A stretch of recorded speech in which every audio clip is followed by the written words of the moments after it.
Puff, puff, pass. True crime, ChatRats. All across the world, we coming through like that. Taking all the facts, put them in a trap, cause we coming through like that. Puff, puff, pass. True crime, ChatRats. All across the world, we coming through like that. Taking all the facts, put them in a trap, cause we coming through like that. When you see the scene, I'm a rat in the pack. Rolling with the squad, got the truth in the sack. With the teams, with the schemes, broken dreams in the crack. History's a puzzle and we bringing it back. Taking all the facts, hand deliver to the chat. Whiskers twitching, we be sniffing where the story at. Puff, puff, pass. True crime, ChatRats. All across the world, we coming through like that. Taking all the facts, put them in the trap. We coming through like that.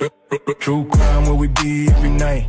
Clues on the table, got the case in our sight. Doing what we do, every wrong, make it right. From the shadows we ignite, bring the dark to the light. Crime scene, blueprints, mind sharper than a knife. Rats in the basement, but we running the heights. From the alleys to the penthouse, stories collide. Truth in the whiskers, we ain't letting it slide. Got a map to the madness, every clue's a guide. We the ChatRats, and we bona fide. Puff, puff, pass. True crime, ChatRats. All across the world, we coming through like that.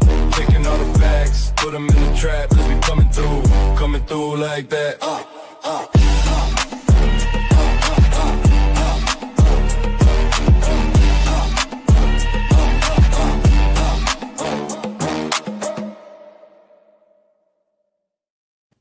What up, people? What's going on? I am Danny Thomas, and this is another episode of Rat House Media. What's going on? Whatever that is. What's up, Clark? What's up, Mary B? Hey. Mary B, what's up? What's up? I'm on a big time channel right now. I know. Gary, what's up, Gary? I actually saw Gary. Gary in another chat today. That was awesome. Oh, Calypso. wow. Gingy was in here, but she's in Baker right now. But I ain't in no big hurry to do nothing. So, what you think about that 844 subscribers? Wow. Like how, like that happened in like 2 days. 550 in 2 days. Yeah, that's crazy. 550 people in 2 days. It's definitely because they're watching these lives. They're like, I need to get on this. It's definitely not the million view sawing of a piece of wood. 1.6 million. So crazy. 1.6 milliones. It is nuts. Still going. It's just like wide open again, which is fun. I'd love for it to get me over 1,000 subscribers. And I can just focus on getting another 1,000 watch hours for the last round of being monetized. But we should be able are you to. making fun of my? Are you making fun of my accent? Sawing. Sawing. I can't. That's how it's sawing. That's sawing. Sawing. That's it. Saved a little bit of money by not switching to Geico. What's up, Noodles Mama? We're just hanging out for a minute, doing nothing. Then we're gonna watch some of the great Alan Jackson. Always a great idea. That's all we're gonna do. Nothing pizzazzy. Free Turtle Boy every day, but today we're gonna watch some Alan Jackson. Yeah, Turtle Boy got 20 grand yesterday, so nice. That went well. I know, and then the fake victims suing everybody. It's going to be more stuff to do, more stuff to watch. Yep. Crazy. Keep the content coming. Thanks, fake victim. Mm-hmm. And the stuff that, you know, we get to find out about, it's very hot. Free Turtle Dove, that's right. I forgot. I'm changing that to Free Turtle Dove. That shit's hilarious. Cassie did a good job. It's funny. He did. That was great. It's our boy, MC Cassie G. MC Cassie G. Oh, Gingy. Gingy out there summoning people. Summon them up. Get y'all ass up. Gingy. It's crazy. The subs are crazy. It is crazy. Very crazy exciting. Watching it from my perspective. It's wild. We'll be at 900 before the stream ends, probably. That's awesome. Yeah, it'll be pretty good. Just be another 1,000 people that are not here. Yeah, they're all shorts viewers. Their loss. Shorts viewers, which is good. Got to get them from somewhere. Sure. Let's see. There he is. This guy. Yeah, this is the Dr. Vincent DeMaio, forensic pathologist. We were already watching him the other night a little bit. Then we skipped, Hi, but tonight Gary. we're not going to skip. We're just going to let her roll. Let's do it. Just let her roll. And, we'll try 1.5, see how that works. We're not getting all the inflection. Slow it down. Okay. And hopefully Blair will, I don't know, he's on like page 16 of 91. I just couldn't. Too much reading. I'm going to read it all. It'll be another 12-hour stream. But we'll just watch this and chill out. Because the short has relieved a lot of the pressure of going out and getting people to subscribe. Right? Now we can just And enjoy Tom, ourselves. now Tom did share that. So some of those people come from Tom. Some of them are coming from these videos. So it's not 100% the short, but 1.6 million views is a lot. Yeah, it is. We'll see what it's at while we're sitting, since we're not really doing anything that important. Let's see. Yeah. Let's see. I do declare, if I can get here. The page views look ridiculous. It's like, who is this tardo with 1.5 million views? Let's see. Where you at? Where you at? Oh, hi. Holy McShitbears. Huh. Holy shit. This is crazy.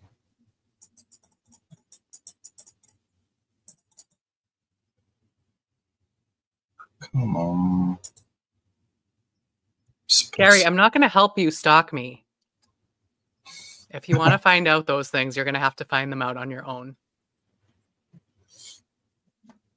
All right, the views are getting so big that in the last 2 days, it got 1.1 million views. Damn. 1.1 million views in the last 2 days. Is that What's up, considered MJ? viral? I don't know. What up? Hey, MJ. What's up, MJ? Hey. What you We're doing? so proud of our Danny. Well, I don't know. I'm not speaking Right. to you, but Crazy. yep. Yeah. Well We are deserved. exactly 1.6 million. I 1.6 call it, million. oh my It's God. just flying. Yeah. Here, I can tell you. It's easier on my phone. Let me see. The amount of subscribers is just, now we're at 845. So we're already changing. Say hi, Fiona. What happens when Dean's not around anymore? when Dean's not around? Yeah. You say hi? Fiona. Kitty, kitty. I moved Oh, my whole God, desk oh, around, God. so now she has a spot to sit like right above me where I'm sitting. Jesus. This thing has 5,000 watch hours on it. Dang. How many did you need? It doesn't count. That doesn't count for your watch hours for monetization. Oh, Shorts don't add to that. But we're at 1.6 million views exactly almost, and we've added 482 subscribers off that one video. Fucking nuts. all right.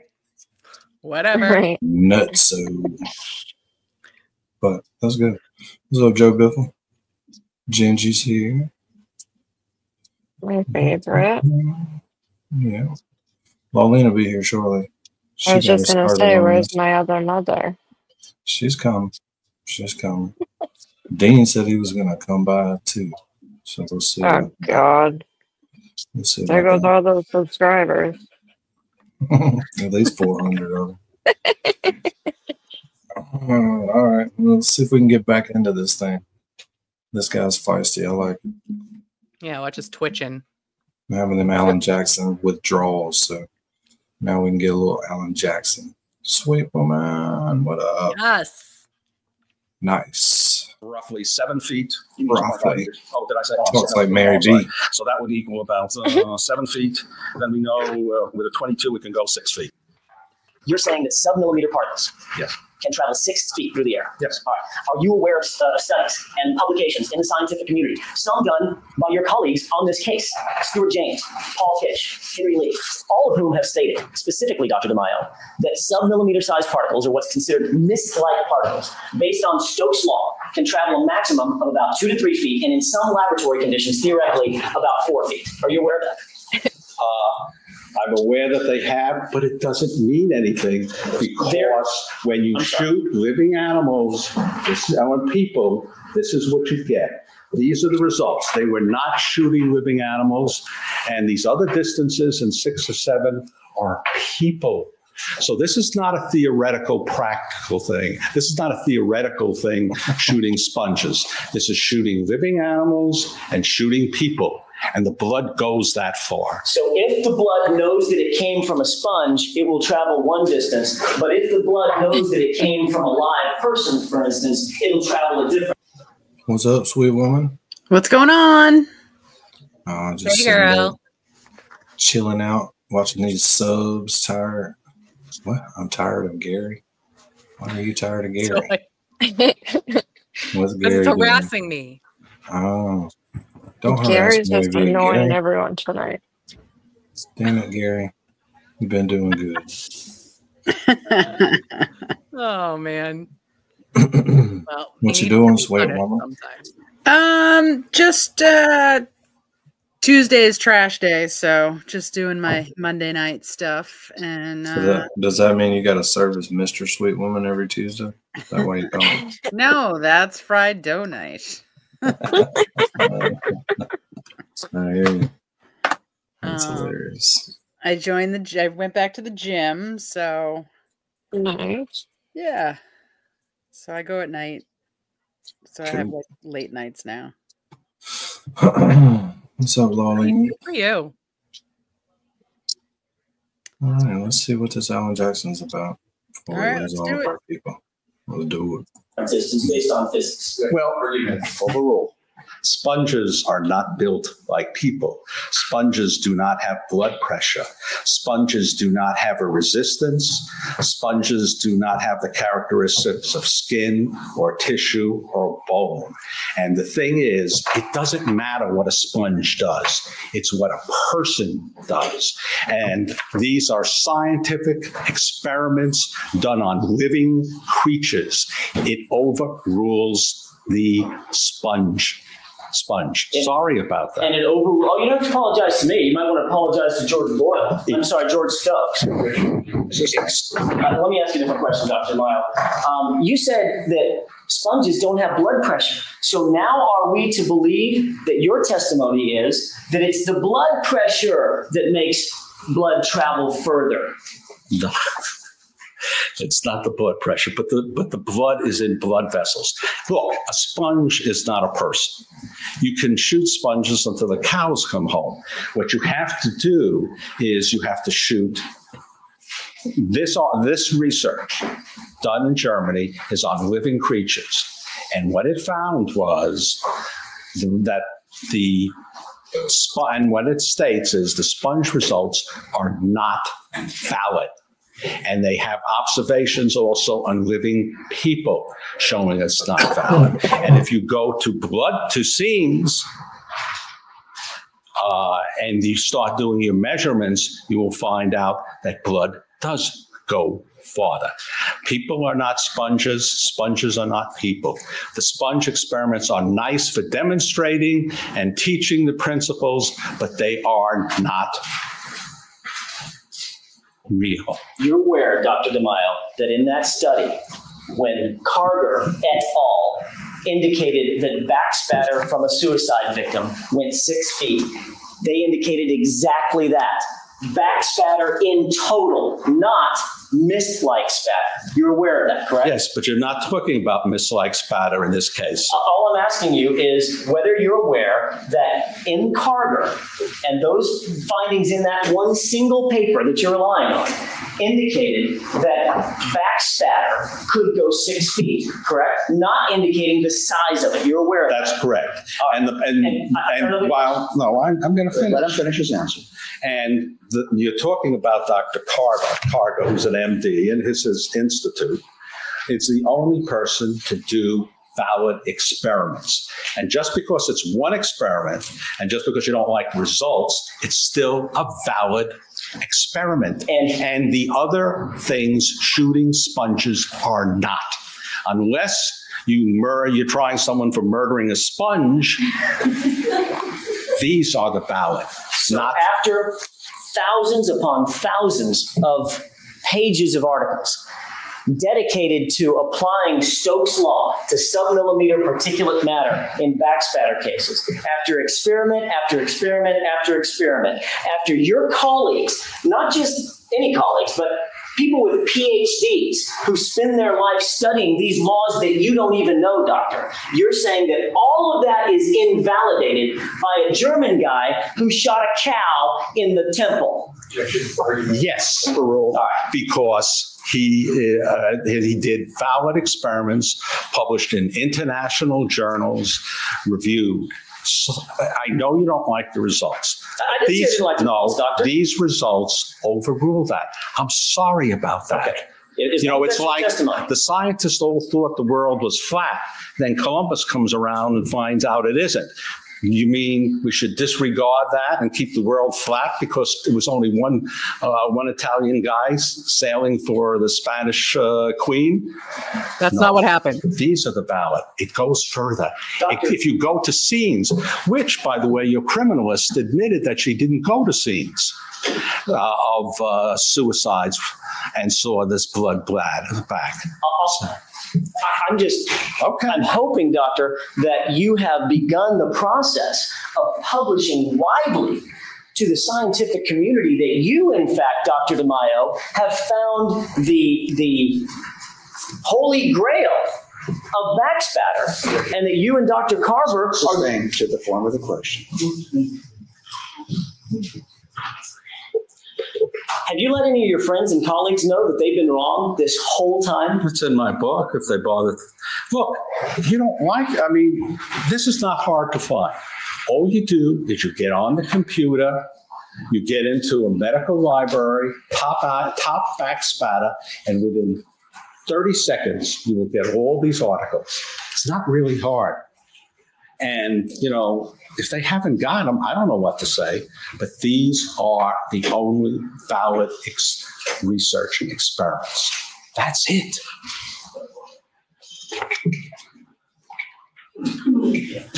You're certainly not suggesting that these jurors, you were looking at the jurors, you're not suggesting that they should go on the internet and do any research. Oh, no. Yeah, they're not supposed to be doing it, hopefully. They just are here to rely on your testimony, at least in part, correct? Well, you could enter these into the records and distribute them to the jurors. Well, actually, that's up for the judge. That's up for the judge to decide what's distributed to the jurors. All I'm asking you is, you're relying on Carger and only Carger, because that, in your mind, is the only valid experiment. Correct? It's not only in he's going to answer that. The objection's overruled. It's not only in my mind. These studies were published in 2 peer-reviewed medical journals. There have been no opposition to them, and some of the quotes they have go back to the 19th century. They're all in German, unfortunately, but they do. And these were done at institutes. Let's say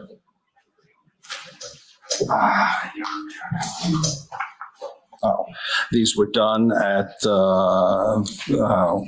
recognized institutes in Germany, and this is the leading edge of science in this field. When was that published? The first article was published in 1996. The second article in 1997. And the last article in 2002.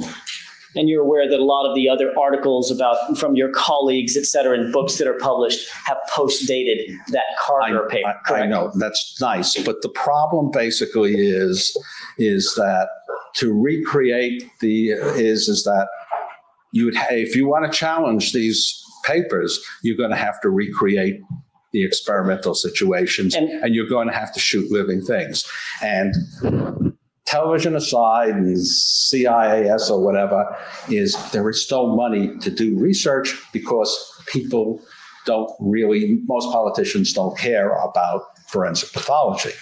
And the other thing is if you try to do these experiments in the United States, you'd run into big problems in medical schools because you have to keep once you purchase the animals, you have to keep them in special areas, cages. You have to have veterinarians. Objection, Your Honor. This is non-responsive. Sustained. It's getting way too far. It's becoming a narrative. Thank you.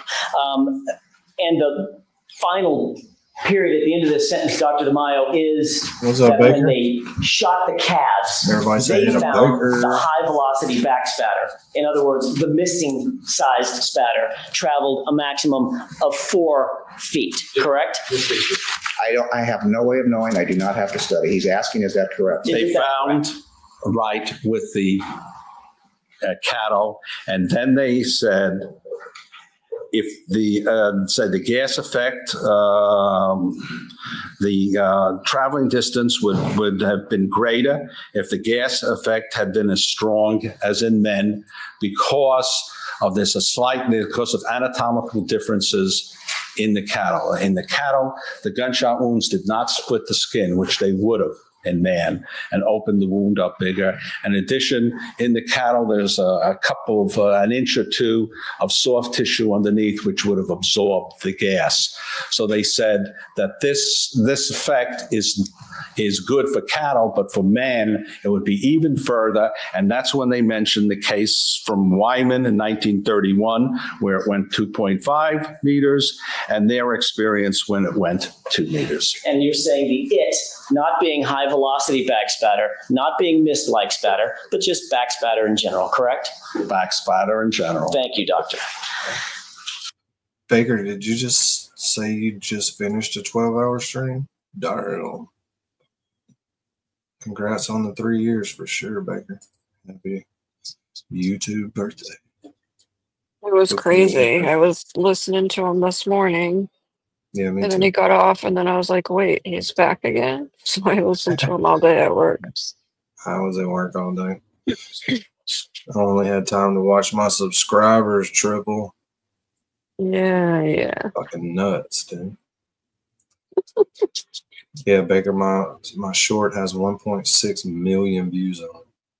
It's got me 500 subscribers in the last 2 days.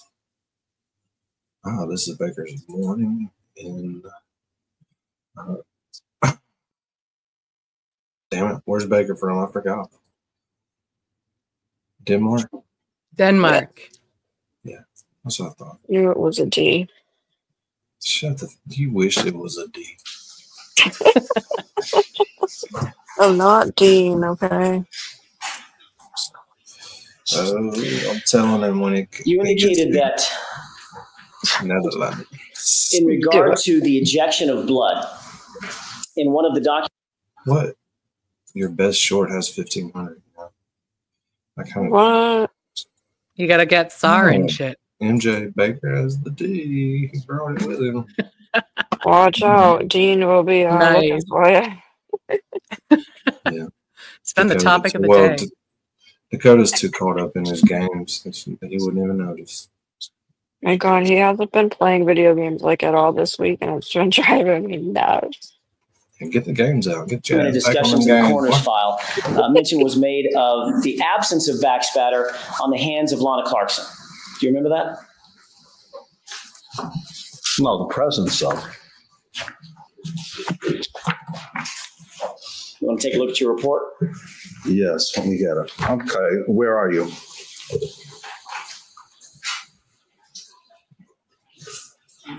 You're on page 2? Page 2, the fourth full paragraph, beginning at the top. Okay, in regard to the ejection of Just blood. read it to yourself, Doctor, if you yes. would mind. All right. So you know where I'm at, yes? Right. All right. You indicated that in regard to the ejection of blood, in one of the documented discussions in the coroner's file, mention was made of the absence of back spatter on the hands of Miss Clarkson, correct? Right. And then you go on to say that you, in fact, did believe that there was back spatter, correct? It's described by Jamie Wintmuth, and it's visible on that. The jury saw the photograph. Yes or no? Yes. You went on to describe that there was a back spatter that you saw. Yes. All right. And you said, as to the subject of back spatter in general, absence of back spatter is not significant, only its presence. That's correct. But doctor, that's what my question is. Just a few minutes ago, we were talking about Mr. Spector's jacket, and you said the absence of back spatter was significant. It's one of the factors that you consider, the absence, and as you pointed out, you have to consider both. In fact, you did say before, you said you should consider. Baker gonna grift to the grave. I'm sick, but you know what made me feel a lot better? It's $20. They're both negative and positive. And the thing is that she has back spatter and he doesn't have it on his head. He didn't have it on his coat. So you have to weigh whether it's significant or not. Did you say he didn't have it on his coat? He did not have it on his sleeve, excuse me.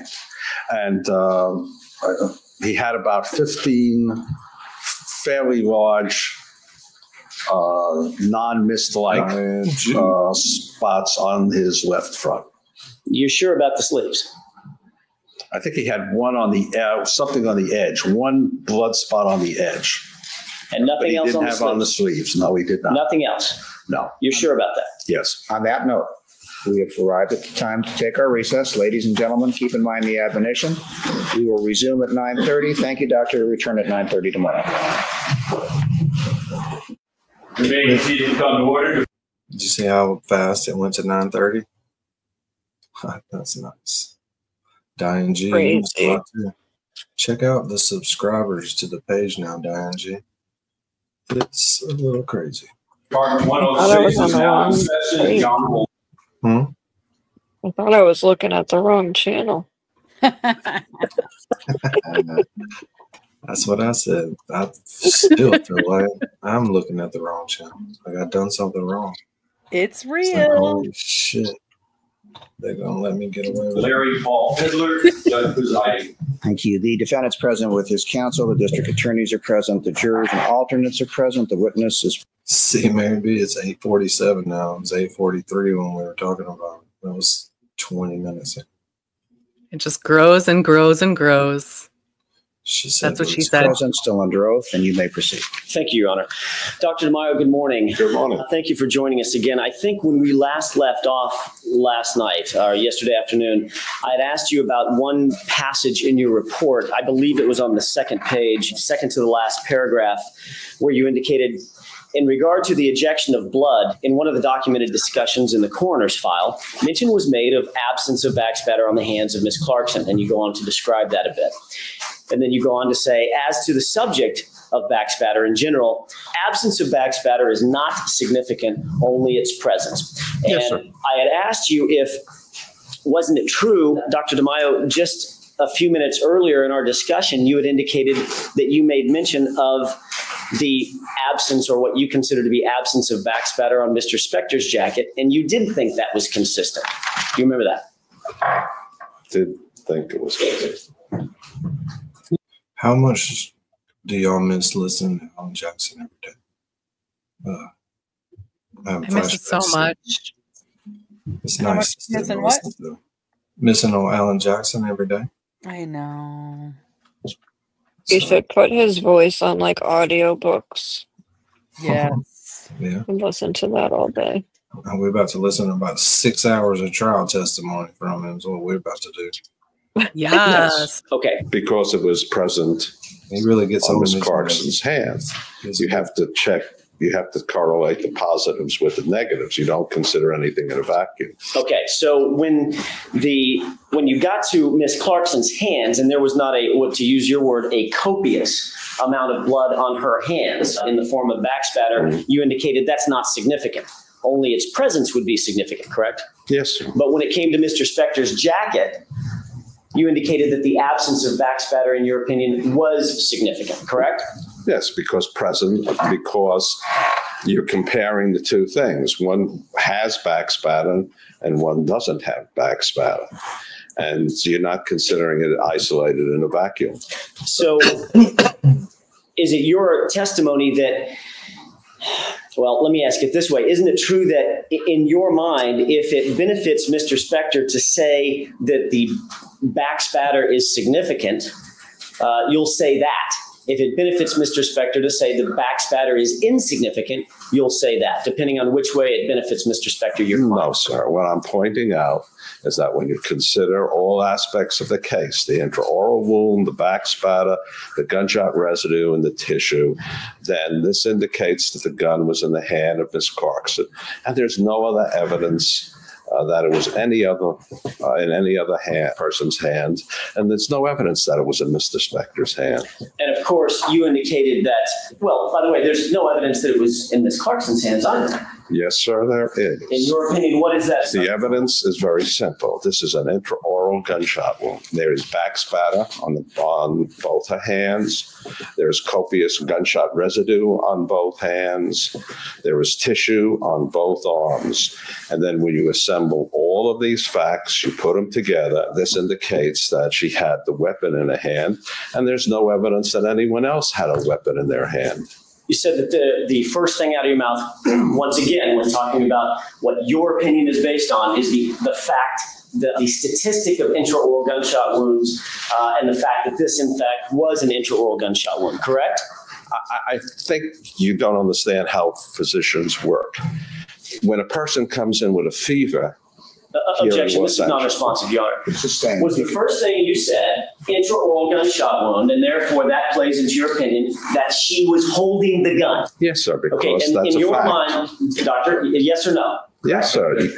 If only yes or no, if it can be answered yes or no. So. Yes. Okay, thank you. And in your mind, once again, you're basing your opinion, as any credible forensic expert would, on objective, scientific evidence, correct? Those three words are what you said. Yes, sir. The hallmark of a neutral, objective, credible expert is to use. Thing you said was the backspatter on her hands was significant in your mind in putting the gun in her hand, correct? Yes, sir. Yet there was backspatter on Mr. Spector's jacket, correct? Yes, large backspatter. There was no misting on his jacket. There was actually sub-millimeter sized particles, correct? There was some, but there's no misting. And you're not a criminalist, correct? No, but I saw the particles, I saw their size, and I was standing next to Mr. Kish and Mr. James and Dr. Lee when they said there was no misting. And in addition, the distribution of the blood is from almost the top of the jacket to the lower portion of the jacket. You don't get this in misting. Misting is small particles over a small concentrated area. And didn't you tell us that you are not, in fact, a backspatter expert? No, sir. I did not say that. I said that I did not do interpretation of backspatter off the bodies. I said my interest in is the backspatter coming from the body until it stops. And then everything else with the calculations and math and figuring out. I'm glad Cherry's not here because the backsplatter coming from the back area, that wouldn't go over there. Angles and such, I don't. And Dr. DeMaio, the calculation on the jacket is something that a backspatter analyst would be left to do, correct? No, sir, because we're not calculating anything. You're just looking at it visually. Doctor, isn't it true? Wait, you're cutting him off before he answers. I apologize, Your Honor. And the thing is you're going by size. And one of the things that you pointed out, what I pointed out, there are standards in autopsies. And one of the things you're supposed to do is locate and measure. And so if you locate and measure, this is not mist-like stains. It doesn't meet the criteria. And of course, the forensic scientist, the PhD, Dr. Lynn Harrell, who is in fact a member of the National Association of Backspatter Analysts, which you are not a member of, correct? That's correct. Argumentative. Overruled. He hadn't even finished his question yet, I don't think. You are in fact not a member of that organization, correct? That's correct. She's been taking classes on backspatter analysis and backspatter calculations since 1983, which you have not, correct? I tend to agree. This is now just, if you have a question, go ahead and get to it. Sure. You heard the testimony of Dr. Lynn Harrell, the PhD, who is in fact a backspatter analyst, correct? I heard so. And she defined this sub-millimeter particulate matter that was on Mr. Spector's jacket as misting-like or mist-like pattern. That's correct? Yes, sir, but I also know she took the courses from Mr. James, who was her instructor, who says it's not mist-like and disagrees with her. Doctor, I'm not asking you what someone else said, who's also being paid by the defendant. I'm asking you what your opinion is. Sustained. If the question is stricken, you may rephrase it. Thank you. And yesterday, by the way, you said in your opinion, it's based solely on the Carter paper, that backspatter can travel up to 6 feet, correct? No. All right. The answer is no, sir. All right. The answer will stand. Did you indicate that backspatter, in your opinion, in your professional opinion as an expert, backspatter can travel up to 6 feet? Oh, yes. Okay. But all you have to do is go to the scene and you'll see it. All right. If, in fact, it can travel...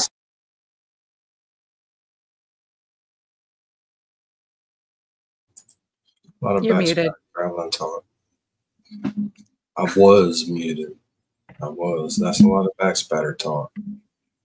So to break the monotony and get it back on ADHD theater, we're gonna watch this next witness, the Adelson verdict, on 2 reacts. Oh, nice. Nice. Yeah, I'm better off muted for sure.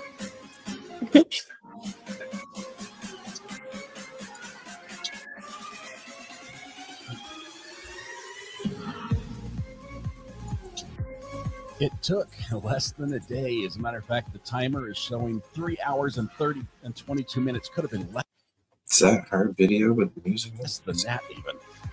For the jury to reach a verdict in the his verdict. That was the first trial, right? Sorry. And can I get off that? That was reached in 11 hours, but it's because there was a mistrial declared for Catherine McBanawa. I think that took a lot of time. And Catherine's retrial took 8 hours, and Charlie Adelson's verdict took 3 hours, and now Donna verdict reached in 3 hours and 15 minutes. You stupid asshole. You're next, and so is your daughter. Let's watch Donald Allison be convicted of all the things, because she absolutely did all the things. Let's go watch that beautiful moment happen. Review the verdict form. It is in its proper order. Yep. Chat's telling me just over 3 hours. All right. If the jury foreperson could. That was fast. That was a fast verdict. The jury reached a unanimous verdict. If you please can hand the verdict form to the bailiff. The court's going to review the verdict form before they read it. When they brought Donna into the courtroom just a few moments ago, because this went very quick, everybody was in the court, she was shaking. Having reviewed the verdict form, it is in its proper order. At this time, I will publish the verdict. The court's going to read the verdict now. We, the jury, find as follows at the count 1 of the indictment, first-degree murder. The defendant is guilty of first-degree murder. He told you not to react. Adelson, control yourself. He told her before they came in, she's going to be guilty of all. Find as follows as the count 2 of the indictment: conspiracy to commit first-degree murder. The defendant is guilty of conspiracy to commit first-degree murder. Count 3. What's up, Justice James? We, the jury, find he is going to tell her as the count 3 of the indictment: solicitation to commit first-degree murder. That would be creepy. The defendant is guilty of solicitation to commit first-degree murder. Then again, she's facing life without any possibility. What by the foreperson? What is she going to do? One moment, members of the jury. The bailiff will escort you to the jury. He's going to give her the what for. You shouldn't have murdered a man, you piece of shit. He's like, members of the jury, I got to do some yelling. So you're going into the other room. Is the judge really going to like admonish the defendant at this point? I don't know that it's worth it, Judge. Just pull the jury and power through. You know, like she's guilty already. What are you going to do to her? I mean, I'm going to put her in jail, Miss Adelson. But what's he going to do, right? She's going to be sentenced to life. He's excusing the jury till she gets it together. Yep. Get your shit together. He told her not to react. And here we are. That was a very fast verdict. Mrs. Adelson, while this was not the outcome I'm sure that you desired, there So will be phony. outbursts in front of the jury. You will not If you cannot fuss. control yourself, you'll be removed. I am going to have to determine if you will be removed. Anybody that gets sentenced to that, whether they did it or not, that's probably not fake. It's probably pretty emotional. You're fucked. Man, she knew it was coming. She doesn't. Yeah, she did know it was coming. There's no way she thought she was going to go home. From the remainder of this process. I would be like, just remove. I thought that was sweet when we talking. Move me. I'm ready. What I love about this moment is you got me. Just like the other night, country lady got Lolene. Forget who was up here. It's fun. this is kind of her first take of what the rest of her life is going to be like. Her outbursts, her emotions, she has no more control. It's going to be for the rest of her life being told what to do, when to do it, regardless of her feelings by somebody else. It is actually not out of respect for the judge. It's out of respect for the jury. Do you understand what I'm saying to you? It was hard enough for the jury to make that decision. There is an emotional impact to making a decision that you know is going to put someone into jail for the rest of their life. Do you need a moment to collect yourself? Probably. Yeah, she probably does. Oh, you know she need a moment. Before the jurors are brought back in, we will take a brief 2-minute break. Please give her tissue. Brief 2-minute break. Back to Alan Jackson. 6 feet, it can travel 5 feet, correct? Yes, sir. And it can travel 4 feet. Yes, sir. And it can travel 3 feet, correct? Yes, sir. And 2. Yes, sir. And 1. Yes. You also said that based on the GSR, you can put the gun in Miss Clarkson's hand, correct? No, sir. I said that the presence of copious gunshot residue on a hand is consistent with her having the guns in the hand. And I just used that and the other facts, the blood splatter plus the intraoral wound plus the tissue to come to my opinion. And I said it's not just one factor. It's you put all the factors together. You know, like it's assembling a puzzle, picture puzzle. One piece means nothing. You put it all together, you see the picture. All right, and just a second ago in your answer, you said blood splatter. You do realize that it's spatter. There's no L in the word spatter, correct? Yes, but I have a thick New York accent, and I think occasionally my words don't sound the way they're supposed to. And it turns the word spatter into splatter. No, I think people have problems understanding me. I see. I must have misunderstood, Doctor. All right, the 3 things that you just mentioned to this jury, in your mind, puts the gun in Clarkson's hand and not in Philip Spector's. I must have misunderstood. Oh, what do you mean? It's hilarious. He's got good comeback. I'm surprised the judge let him get away with this much stuff. I know. Because they're just going at each other. But I like it. It's kind of like, let them play the game. Exactly. Yeah. Jeff was like she was like a fun extinguisher. Yeah, don't control the hit level in the NFL. That's what we came to watch. That everybody's so fast now, and that's why they hurt each other. Everybody's like 0.4 of a second faster than they were 20 years ago. Like little missiles. Get them out fast. If I can recap that answer, is the fact that it was an intraoral gunshot wound, the fact that she had back spatter on her hands, and the fact that she had GSR on her hands. And she also has some tissue up and down her arms. Okay. You're aware that using those same criteria, that Intraoral gunshot wounds can be homicides as well as suicides, correct? Virtually never, less than 1%, even according to your own medical examiner, Dr. Doctor, Pena. all I'm asking you is can and have you seen intraoral gunshot wounds as homicides? Yes, I've seen 3 in 37 years. And so the answer is yes, doctor. I said yes. Okay. And back spatter was in fact on Mr. Spector's jacket as well, correct? Yes, sir. And Mr. Spector also had GSR on his hands, correct? He had 1 particle. Did Mr. Spector or did he not have GSR on his hands? I said yes, sir. Okay.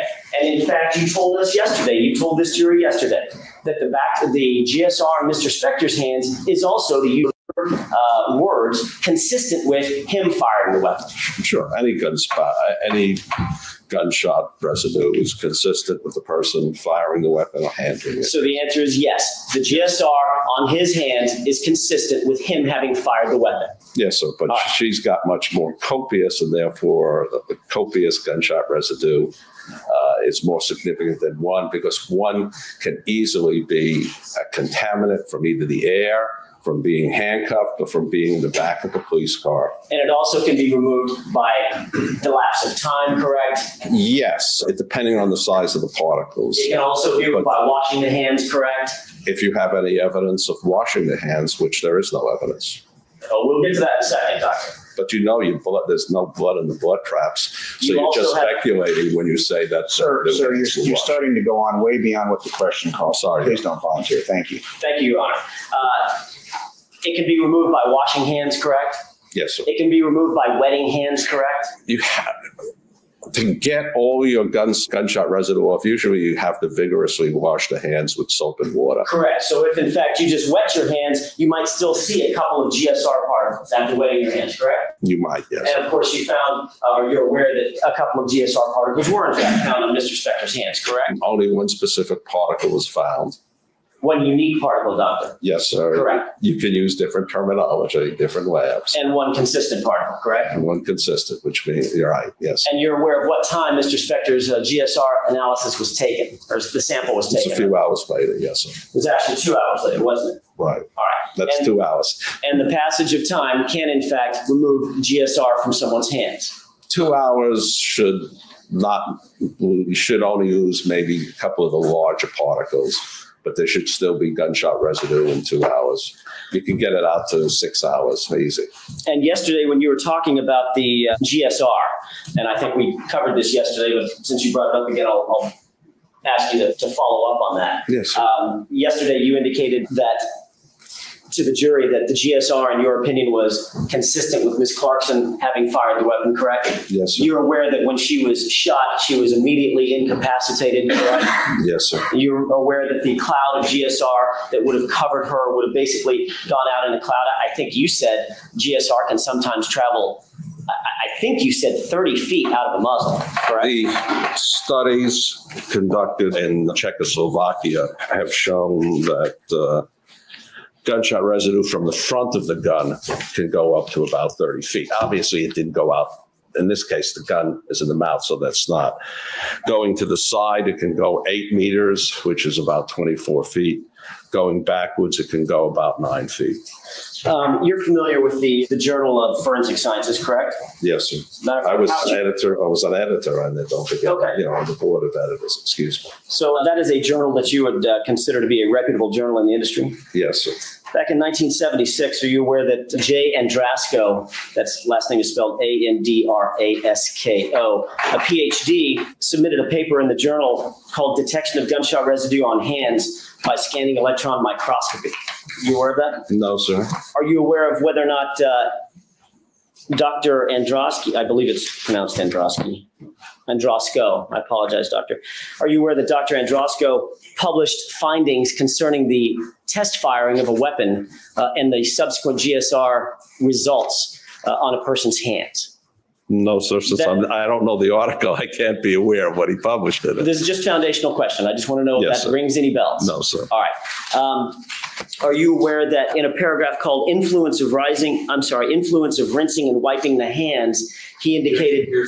Sustained to the way you're asking the question. No, this is not being offered for the truth of the matter, certainly, but to find out whether or not this has any impact on this witness's... But by reading the article, you can certainly ask questions just questions without quoting the article or quoting the doctor? I won't quote the article then, Your Honor. All right. I'll refer to the article, doctor, and tell me if this is in compliance or it comports with your understanding of the general scientific community's understanding of GSR. What year was it? This is 1976. So about almost 30 years ago. That's more than 30 years ago. It's 31 years ago. Doctor, we can all do the math. All I'm asking you is if you're aware of the article. No, okay. Just, and the senior author was? The senior author was Androsco. Okay. PhD. Are you aware that he did a study wherein a firearm was discharged or a weapon was discharged and the shooting hand was rinsed with low pressure running water for a few seconds and then was wiped off with a cloth, a laboratory towel? I'm sorry? I'm sorry. And then a tape was used for collection immediately after this procedure. It was a test or lab environment. And GSR was in fact found on the hand. Objection, hearsay. Does that sound right? I'm going to sustain the objection by referring back to the article. You make it hearsay. If you simply want to use those facts without referring to the article as the basis of a hypothetical, you may do so. In your opinion, based on this following set of facts, would you expect to find GSR on hands? All right. And the facts are discharge of a weapon in a laboratory environment, washing or rinsing the hands with low pressure water, wiping the hands on a laboratory towel, and then collecting GSR immediately after the process. Would you expect to find GSR on those hands? You can. It depends. Some studies have shown if you wash with soap and water, you can get rid of it all. If you wash rinsing, there may be some residual. It just depends. All right. Hypothetically, if in fact within 2 hours of searching, of doing the experiment, only 2 particles consisting of lead, barium, and antimony were identified on hand, would you consider that to be consistent with the findings in this case? 2 particles found on Mr. Spector. No, overruled. You mean if he washed his hands the way it was done in the experiment? If he rinsed his hands with low pressure and water. Washed and water. Yes, but did he wash his hands? I mean, again, you're speculating that he did. Actually, doctor, I'm not asking you to tell me what I'm doing. Yes, I'm asking some questions. All I want is your opinion. Yes. All right. So in fact, going back to your testimony yesterday, the GSR particles that were found on Mr. Spector's hands are in fact consistent with him having fired a weapon. Isn't that right? If you can prove that he washed his hands. Yes. So the only way, in your opinion, in your expert opinion, the only way that if he fired the weapon, that he could later, 2 hours later, be found with 2 particles on his hands, consistent and unique. The only way he could have that is if he actively and vigorously washed his hands. Is that your testimony? No, sir. What I'm saying is that in Ms. Clarkson's hands, there's copious amounts. There's 2 particles on his hands. And there's no evidence that he washed his hands. You're aware that there was a wet, bloody diaper found at the scene? Yes, sir. And I assume, notwithstanding your example of some guy in Colorado on an autopsy table sitting straight up, I assume that your testimony is not that Ms. Clarkson could get up and walk around after she was shot through the neck and her spine was transected, correct? That's correct. All right. So she was immediately incapacitated, right? Yes, sir. All right. No, she was immediately dead, actually. All right. And there was a wet, bloody rag found at the scene, correct? Yes, sir. And that bloody rag had her blood on it, correct? Yes, sir. Indicating that somebody wet that rag and somebody put her blood on that rag, correct? Yes. Well, somebody, yes. Yeah, and it certainly wasn't Miss Clarkson, was it? That's correct. And your understanding, it was Mr. Spector, correct? I would assume so. Okay, assuming that it was Mr. Spector who wet the rag, he had to wet the rag with something, I'm assuming using hands, correct? Yes. Okay, so in fact, there is evidence that Mr. Spector wet his hands while wetting the rag, correct? No, sir. So you believe that it's more reasonable, doctor? Sir, let me finish my question. I don't think he finished his answer. You may finish your answer. Sir, you can wet a rag without wetting your hands or washing your hands. I just did it this morning with a face towel. I ran water on it and I didn't wash my hands. Just because a rag is wet doesn't mean that you washed your hands. Doctor, was there blood found at the scene other than on the wet rag and on Lana Clarkson's body? There's blood found in a few places, yes. Tell me where. I think it was in the doorknob, was one of the places. It was on the stairs. I think it was upstairs in a bathroom. All right. And who, in your expert opinion, would have left that blood in various places in the foyer? It would be Mr. Spector. Okay, so Mr. Spector did in fact have blood on his hands, correct? At some point in the evening after Ms. Clarkson was killed, correct? Yes. And that blood all came back through DNA testing. It all came back to Mr. Spector, your client, correct? The term your client, take it out. It all came back to Mr. Spector, correct? No, it came back to Ms. Clarkson. I'm sorry, my mistake. All the blood came back to Ms. Clarkson. Yes, sir. All right, none of the blood came back to Mr. Spector, correct? That's correct. So he had her blood on his hands and he was moving throughout the house, correct? Would assume so. Yeah, you're also aware that when he was arrested, that no blood was found on his hands. You're aware of that, correct? Yes. It doesn't mistake the evidence. No, it does not. The objection is overruled. Thank you. You're aware that no blood was found on Mr. Spector's hands after he was arrested. Yes, sir. As a matter of fact, when he was fingerprinted, et cetera, there's a specific, and my mistake, when he was tested for GSR, et cetera, there's a form that's filled out. And on that form, it indicates any blood on the hands, and it was written none seen. You remember that? All right, you saw that report. I don't remember it, but I'll take your word for it. But you're aware of the existence of it. I'll take your word for it. All right, so if let's just walk through it. If Mr. Spector had blood on his hands after Ms. Clarkson was shot, and he moved through the house and transferred blood onto the doorknob, the latch bolt, the banister, upstairs on his jacket, and later was found to have no blood on his hands, doctor, is it reasonable to assume, in your expert opinion, that Mr. Spector somehow wiped or washed his hands off? Or he went to her aid, tried to wipe some blood off with the cloth, and then when he used the cloth, had some blood. He had blood in his pocket where he put his hand in. But there's no proof that he washed his hands because you check the taps in the bathroom and there's no blood in the taps. Doctor, there was an open toilet right next to the bloody rag, wasn't there? Well, didn't your people check the toilet? Was there or was there not an open toilet right next to the bloody wet rag? Yes, sir. But when people go to wash their hands, they usually wash their hands in a sink rather than washing in a toilet. What if they just killed somebody, doctor? I would still wash my hands in a sink. People are, your whole life is instilled that you don't wash your hands in a toilet. If you're in a daze or anything and you're going to wash your hands, you're going to do what you do every time of the day, which is automatic. You automatically go to a sink and wash your hands. Unless you just killed somebody and want to minimize the trace that's left, correct? Now, given the previous answer, I'm going to allow. Thank you. Unless you just killed somebody and you panic and you don't want to leave traces of blood in your sink. Isn't that right? You'd have to be a master criminal. And I really don't think he's a master criminal. I mean, again, and I wouldn't wash my hands in the bathroom. I'd go outside, I'd use the hose or someplace like that if I was going to do it. All right. I wouldn't use the toilet. Again, the hallmark, Dr. DeMaio, of a credible expert is to ensure. Is it not standard in that situation to use the toilet to wash your hands? I don't know. This guy's really grossed out by the toilet. I think he just has I would be too. Bigger toilet aversion than most people. You're not in your right mind. You're cooked. You're panicked. So I know, but you're not trying to clean your hands. You're just trying to get something off of them, right? Yeah, like you don't dysentery or some type of bacteria. Just drawing. I'm sure it wasn't full of. Like, dang, how am I going to get this blood off of here? And you run by 3 sinks to get to the toilet. Because you can't touch things. Sweet one, was your first thought? Let me wash my hands in the toilet. After I shoot somebody? Yeah, immediately. Yes, exactly. I'm sorry. We went from backsplatter to washing your hands in the toilet. Okay.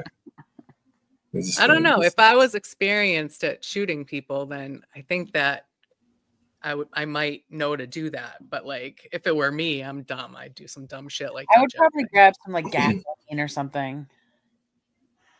It's just weird. Like steal the toothpaste. I don't know. I don't know. Oh my God, no! Don't mess with the toothpaste after you wash your hands in the toilet. No, you don't need to brush your teeth. that when reciting facts of the case for your conclusion, you don't shade your testimony in any way, shape, form, or fashion toward one side or toward the other. Isn't that true? That's correct. And you wouldn't be doing that in this case, would you? That is correct. But you also have to consider that when people put hypotheses or theories, and there's absolutely no proof of them, you can't consider them fact. If you say he washed his hands, you have to have some proof. I can't consider it as a fact because you want me to consider it a fact.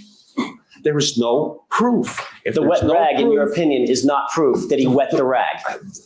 Yes, but we're talking about washing hands. There's no proof. When you tried to prove he washed his hands, you found out there was no blood in the trap in the sink. So you have absolutely no proof. No proof. You're speculating. Is there any proof, Dr. DeMaio, that Mr. Spector wet his hands in any way, shape, form, or fashion? There is no proof. There's no proof that he wet the rag, in your opinion. Oh, I'm sure. Well, someone had to wet the rag. So who do you think wet the rag, Dr. DeMaio? Right, but there's no proof that he washed his hands. Dr. There's DeMaio, no blood in the trap. I said it. Your Honor, objection. This is non-responsive. Well, some of it's non-responsive. If you want to object on those grounds, it's fine, but you're also crossing over each other. So go ahead and ask a question. Answer the question directly, Doctor. I'm asking you a direct question, Dr. DeMaio. Is there proof in your mind, in your expert opinion, that Mr. Spector wet his hands the night of Lana Clarkson's death? There is no proof. There is no proof that he wet a rag, in your expert opinion. Yes, there is proof. So he wet the rag, in your expert opinion, without coming in contact with any water on his hands. Is that your testimony, Dr. DeMaio? No, sir, but I said there was no proof that he washed his hands. That's not my question. I asked you if he wet his hands, Dr. DeMaio. Probably there was some transfer of water, yes. So now there is evidence in your mind, or proof, as you put it, that he wet his hands, correct? Sir, there's a difference between wetting your hands and washing your hands. I'm sure your mother, when you came home with dirty hands and told you to wash your hands and you dunked it under the water for a second. It is non-responsive. Dr. DeMaio, I asked you, did you not understand my question? I asked you if he wet his hands, and you said there's no proof that he wet his hands in your expert opinion, correct? I said there was no proof. Maybe some of our friends will come from the glare when he goes off. That's kind of my plan. Yeah, I think so. Is maybe he they ever will. going to end? I don't know about that, but maybe they'll come hang out with us whenever he I mean, he just went 12 hours yesterday. What's he doing? putting up, getting paid. That's what he's doing. I know it's proof, but he probably did because he wet the cloths. But then you asked me, did he wash the hands? And there's no proof. There's no blood in the trap, in the sink. 864. That means that's another 20 since we stopped talking about it, maybe. I actually didn't ask you if he washed his hands once again, and I'm going to try this for about the 5th time now. Yes. Is there in your sustained in the form of the question? I'll rephrase it, Your Honor. In your mind, in your expert opinion, Dr. DeMaio, is there proof that he wet his hands on the night of Lana Clarkson's death after she was killed? All I could say is he probably would have gotten some water on his hands, because if you wet a cloth, you can wet it without washing your hands. You probably get a little water on your hands. And of course, that's what you think he did. He wet the rag. What's up, Janine? Hey, brother, sisters. Did the glare finally go off? What's that? I said, did the glare finally go off? Yes, he just went off. But I was not in his chat. I was washing off the botanicals, so putting away the dinner, washing off the botanicals. But yeah, he did. I had him on in the background. Cool. Let's see the numbers jump. Oh. What's up, Kasi?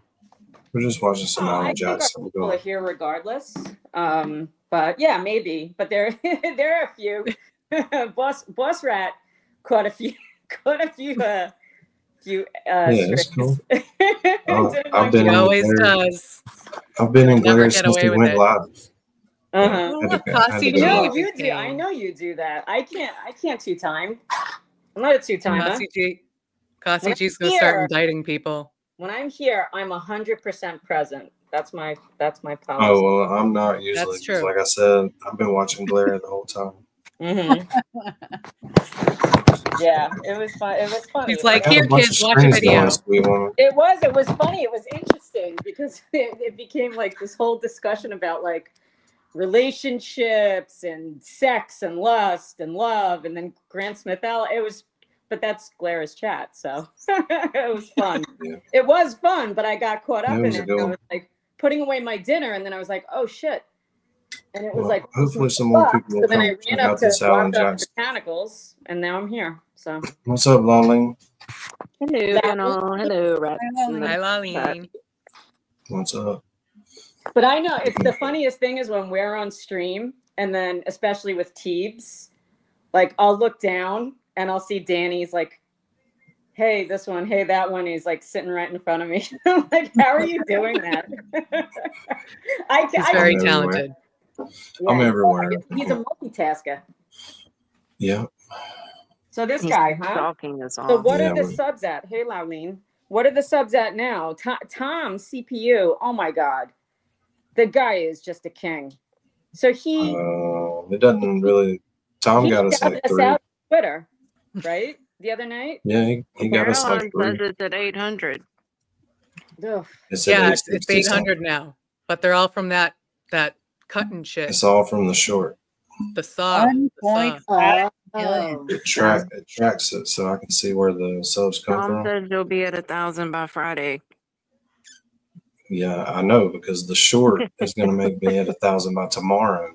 Yeah, viral. He's officially viral.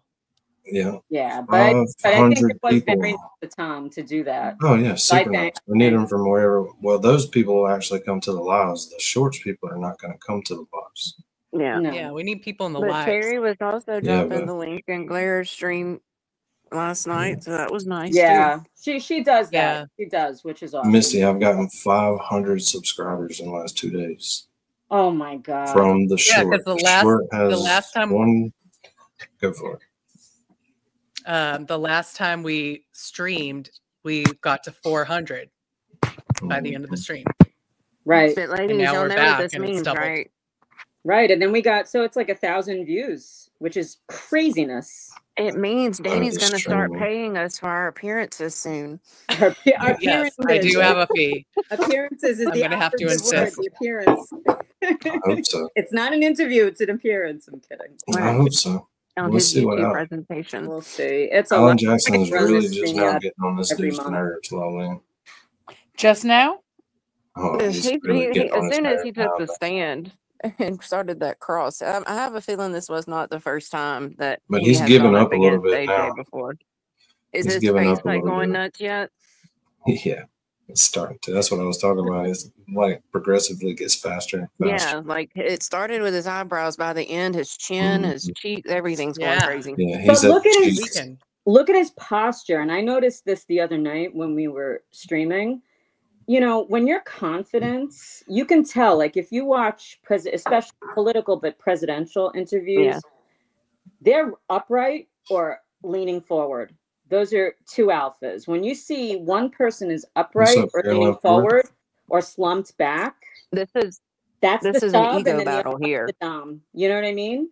And this guy, This isn't Wallflower. you could tell from his posture, the way he's tilting, he's sitting back. He's very intimidated by AJ, and who could blame him? MJ. We see this a lot in medicine. Like when lawyers come to the doctor and stuff, they want the other one to be waiting on them. So like lawyers will leave the exam room to go to the bathroom when they know it's their time. So they're not waiting on the doctor. They want the doctor to be waiting on them. And that's what you see a lot with like professionals in settings like this is I'm smarter than you. I know more than you. Come on, bring it, whatever. Type A.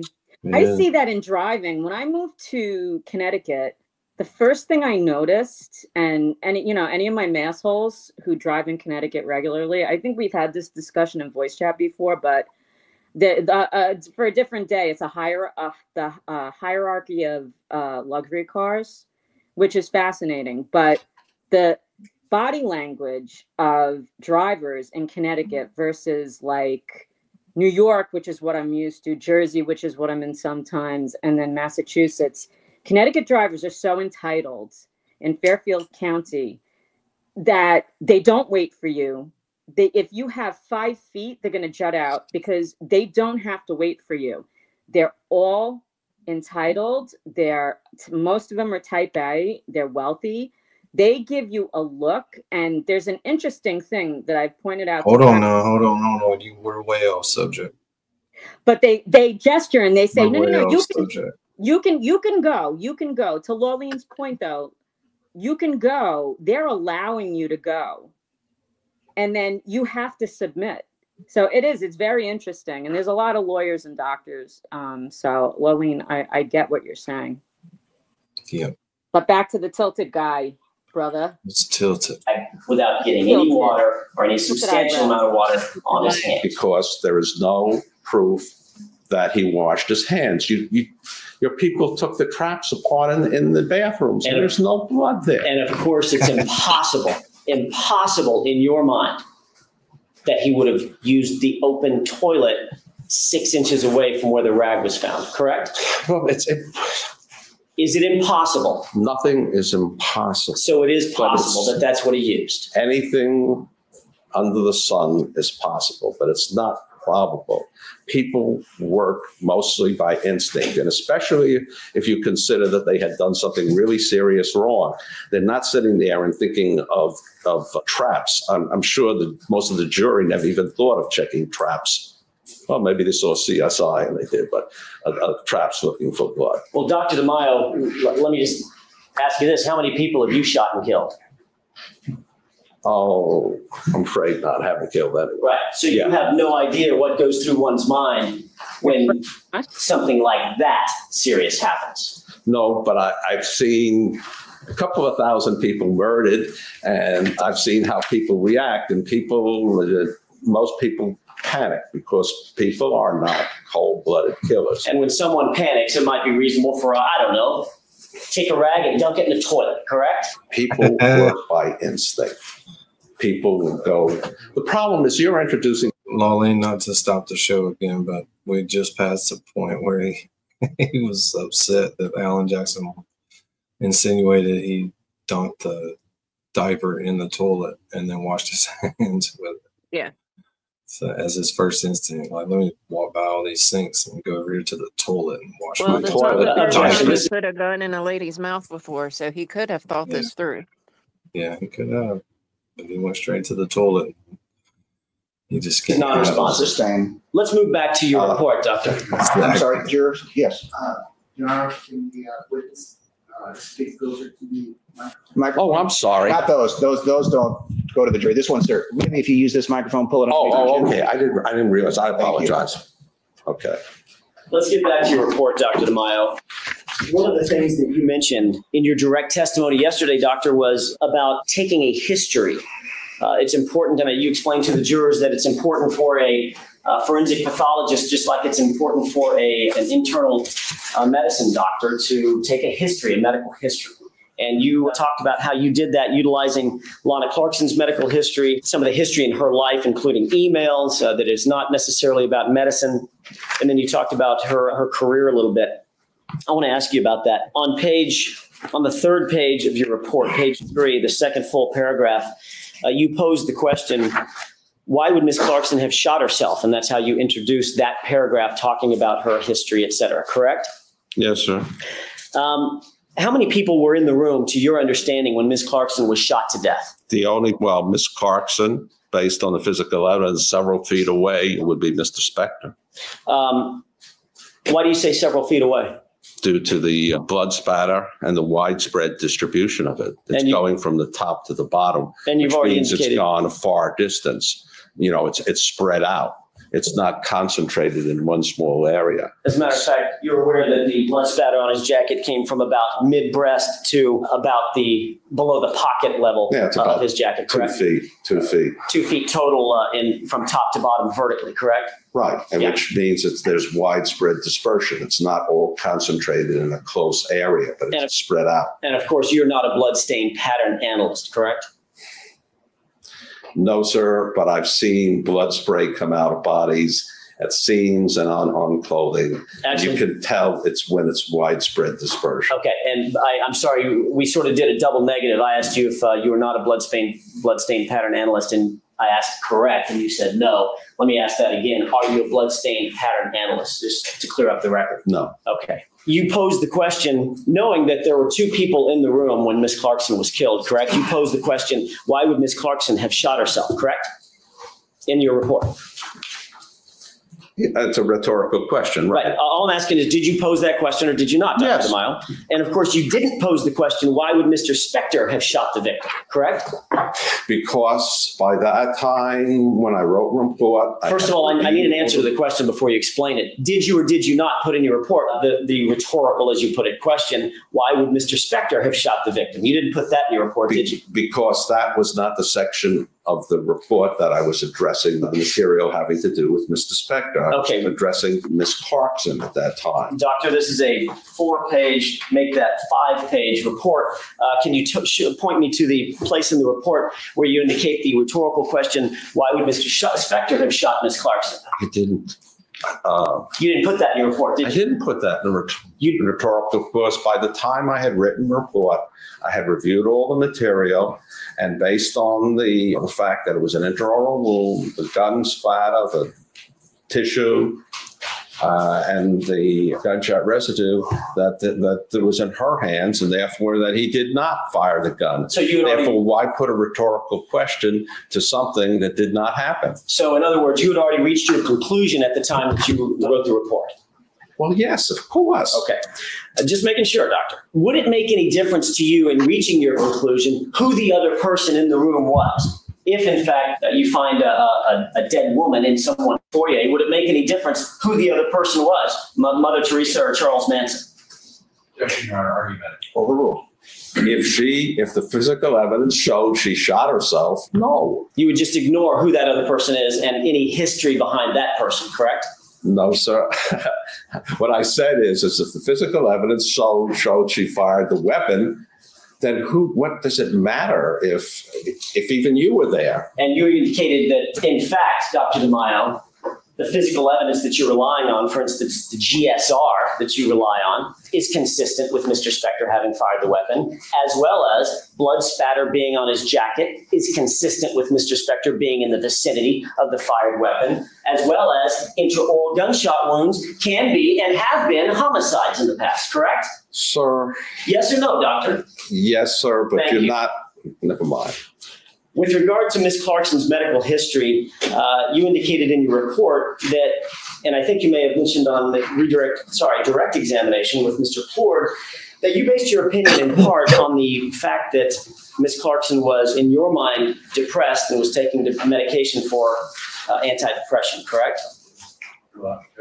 That she was taking antidepressants. But the thing is, her medical history... Objection. This is non-responsive. Okay. Just a second. First of all, is there an objection? It may have been corrected by Mr. Jackson. I think he was corrected. That's right. Okay. You may go ahead and phrase your question. No, I think the doctor is still... Are you still answering?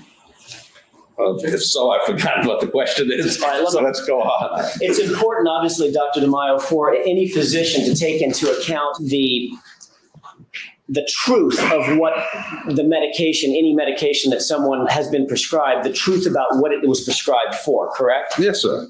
Obviously, any physician would want to, any credible physician would want to make sure that they understood and explored the actual medication that was being taken and why it was being taken, correct? Yes, sir. And in your report, you indicate that Ms. Clarkson was taking the antidepressant Paxil, correct? Yes, sir. You're aware, of course, Dr. DeMaio, that Dr. Kudrow prescribed that medication not for depression, not having anything to do with depression, but rather for severe headaches, correct? Overruled. This is based how he's basing medications, and it's contained in the records which he's reviewed. Yes, he is able to give an answer based on that. The objection is overruled. Thank you. Yes, these drugs are also used for severe headaches, where you do. Objection. This is not anything beyond that is non-responsive. Thank you. You're aware that Dr. Kudrow is a neurologist, not a psychologist. I think he's also a psychiatrist too, if I remember his letterhead. You're aware that excuse me, sir. Go ahead and finish your answer. I think the letterhead says that he's both a neurologist and psychiatrist. I think I'm not 100% sure of it, but. Are you speculating about that? I'm not speculating. I'm trying to remember, sir. Okay, well, let me see if I can help your memory. Well, if we could see his letterhead, we could tell. Doctor, let me see if this refreshes your recollection. The name of the clinic is the California Medical Clinic for Headache and Neurological Research Institute, correct? Right. All right. And you're aware that he was not prescribing Paxil for depression. He was prescribing Paxil for headaches, correct? I don't think that's what the record says.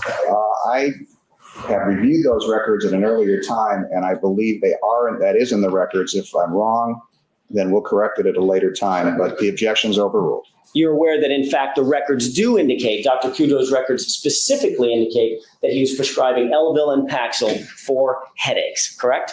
He was giving it her for headaches, yes. All right, so you knew that the Paxil was not prescribed for depression. Sorry. Yes. Yet in your report, you indicated Ms. Clarkson was depressed and she was prescribed an antidepressant, correct? Right. At the time, I thought she was being prescribed for that. And then when I went back and reviewed the records, she was being given it for her headaches, for which there was no etiology. So, in fact, you wrote your report and came to your conclusions without a full knowledge of exactly what it was that you were writing about, correct? In this instant, yes, sir. Thank you. You reviewed her emails as well. Yes, sir. Who provided you those emails? The defense, obviously. The defense who? Which defense? I mean, the defendant or one of the lawyers? Or well, the attorneys, yes. Which attorney? I have absolutely no idea. I mean, the records are shipped to me and the materials in there. I don't remember who shipped the records. And how many emails were you asked to review? There was a whole bunch of emails. Okay. And of course, you indicated on direct examination, and you even referred to them in your report, that there were certain emails where Ms. Clarkson indicated some level of angst, correct? Did he use those words? That's my word. Well, I do. So I'm going to overrule the objection. I think the doctor understands. That she was not happy. She was down and out. Those are the emails that you're talking about. Yeah, she says it a number of times. Did you review all of her emails, Doctor? Sure. Most of them are innocuous. That have nothing to do with it. And some of them said she was happy with her job. I see. So some of the emails did, in fact, show a positive outlook and a happy outlook, correct? Oh, yeah. They varied. And then there was others where she felt she was going to be kicked out of a house and that she didn't have any money, that she didn't have any skills. Doctor, I'm not asking you about those. Did not finish the answer. Responsive. It is non-responsive to the question that was asked. So the objection by the prosecution is sustained. Yours is overruled. Thank you, Your Honor. Go ahead and ask another question. So there were emails in which Lana Clarkson indicated that she was upset, correct? Yes, sir. And there were emails that indicated that she was happy and positive and looking toward a bright future, correct? Yes, sir. Okay. The emails that were happy and positive were closer in time to her death, correct? You're talking about the emails about her job. No, I'm talking about emails in general. Well, we're talking about, I wouldn't say they're close in time. They're all grouped about the same time. They can begin in December and January. The emails that you talked about where she was upset, down, out, etc., coincided with her breaking her wrists a year earlier, correct? And some predated that. No, sir. You're wrong. Isn't it true that the emails that... No, sir, you're wrong. Doctor? He hadn't finished asking his question, sir. Isn't it true that the emails that dealt with her being happy and responding, RSVPing to parties and indicating that she was in a good mood, that she was looking forward to her job, that she was looking forward to the upcoming pilot season, that she was looking forward to having her headshots done, that she was looking forward to the infomercial, all of those emails were about December to February of 2002 to February of 2003, about the time when she died. Are you aware of that? Overruled. Are you aware of that, Doctor? You're wrong, sir. The emails where she was saying she had problems were also in December. You're ignoring the emails that were in December, that where she did that. Do you want me to read the emails out to you? Doctor, how about this? I'll read you some emails and I'll give you some dates. I'll read you some stuff from her computer and ask you if you remember the date. Go ahead. Do you recall Anne-Marie Donahue Crawford inviting Ms. Clarkson to a birthday party, Lee's birthday, Leigh', Lee's birthday, and Lana Clarkson responding on February 2nd that she couldn't wait to go. And she signed it XOXO Lana, as in hugs and kisses, hugs and kisses. Yeah, I think she Lana. signed all her things XOXO. Did she sign, doctor, do you understand my question? Yes, did she or did she not sign that document XOXO Lana? I assume so. What I'm saying is I think she signed all of them XOXO. I realize what you're saying, doctor, and I'm asking you to answer my question. Did she or did she not? Well, I don't have it in front of me, so okay. I can't Does it refresh your recollection that I just read that to you? No, sir. Okay. How about this one? Doctor, do you need a minute? No, go ahead. I'm looking for the ones that in which are opposite. Well, to the doctor, ones why don't that you answer say. the questions that I ask you, and if I ask you about something that you need to refer to, then you can refer to it. Yes, sir. I'm waiting for your questions. You done? Okay. January 12th, 2003. Be safe, sweetheart, and have fun! Exclamation point. I can pick up some hours assisting, so I'm not available this weekend after all. Doing a photography show at Pasadena Art Center. Slow down, Mr. Jackson. I apologize, Diane. Doing a photography show at Pasadena Art Center. Looking forward to finally seeing your pretty face upon your return. Hugs and kisses, Lana, and midnight. Did you read that email? I assume I did since I read them all. Did you read the email on January 20th, 2003? I can't. I'm sorry. I can't tell you because I don't have the dates in front of me. If you can't tell me, just tell me so. I can't tell you, but I said I've read the emails. But you're cherry picking the emails. Wait, was I cherry picking the emails, doctor? Or were you cherry picking the emails when you didn't tell this jury yesterday in direct examination that you reviewed emails where she was happy and positive and had a bright outlook? Were you cherry picking those? No, sir. Did you tell this jury about this? Just a second, let him answer the question as to whether he was cherry picking. As a physician, you analyze all of the symptoms. Anyone who knows depression knows that people go in and out. The emails that are significant are the ones when the person says they're depressed. And if it's cyclic and if it continues. Now, everyone, even if you're depressed, you have good times. And so you're doing that, but then there's emails in December and February. It's still, he's indicating, you asked the question whether he was cherry picking. He's explaining why in his mind, he did not. Fine. You may continue. There's emails in December. There's emails in February telling about financial problems and things like that. And the thing is actually, when I first started my testimony, I said that if you look at the histories in both cases, they're a wash. On his side and her side, you can read anything you want on both sides. And that in this case, the only way you're going to settle this is with the physical evidence. And that the history in this case, you have two histories, they're contradictory. Objection, at this point, it's not responsive. No, I still think, I realize it's a long answer, but based upon the question you asked him, I'm giving him an opportunity to explain why he mentioned certain emails and not others. There's things, against Mr. Spector, there's things against Ms. Clarkson, and, bad things on both sides, good things on both sides. And in the end, you sit there and you say, I can't decide based on that. And so what you have to do is the physical evidence. So in this case, the history is a wash. It's not going to help you. And that's why I said that my testimony is based on the physical evidence, because looking at it both back and forth, I can say, I can't tell from either the testimony against Mr. Spector or the material about Ms. Clarkson. It's just kind of wash. Then why yesterday, my question is, why yesterday did you, well, let me ask it this way. Did you yesterday during direct examination with Mr. Plord, did you in fact tell this jury about the positive emails that you were obviously very familiar with, doctor? Did you or did you not? No, because they're not significant medically. Okay. So only that the ones that are negative in your mind yesterday were significant to tell this jury about. They're significant medically. But I also told the jury in the beginning that I felt that these histories on both sides are a wash and that the decision has to be made on the physical evidence, not on the stories. And you didn't, Dr. DeMaio, tell the jurors about the positive emails, just like you didn't tell the jurors the second part of that GSR analysis, which is the GSR is just as consistent with Mr. Spector firing the gun as Ms. Clarkson. Is that true? No, sir, I did not say that. So in fact, wait, you didn't say what? I did not say that. You said, what, doctor? excuse me, you said, is it just as consistent? I did not say it's consistent, just as consistent. Don't forget, she has copious amounts of gunshot residue. He has 1 particle.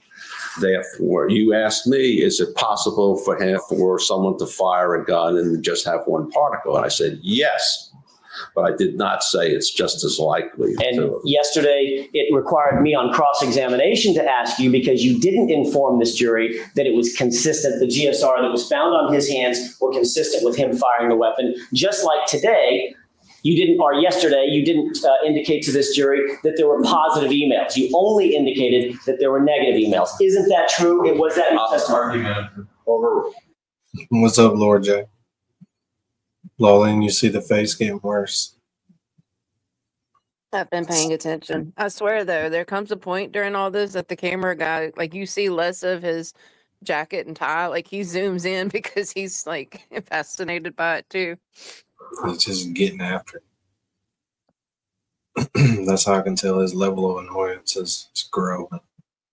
You would think, though, like, if that's your expert, that you would want to let the jury know beforehand, you know, that he suffers from some type of condition, and not to read into that as any type of arrogance, or maybe even that he's unsure of his answers, because It's they a good usually thing he do doesn't have things like that. Tourette's.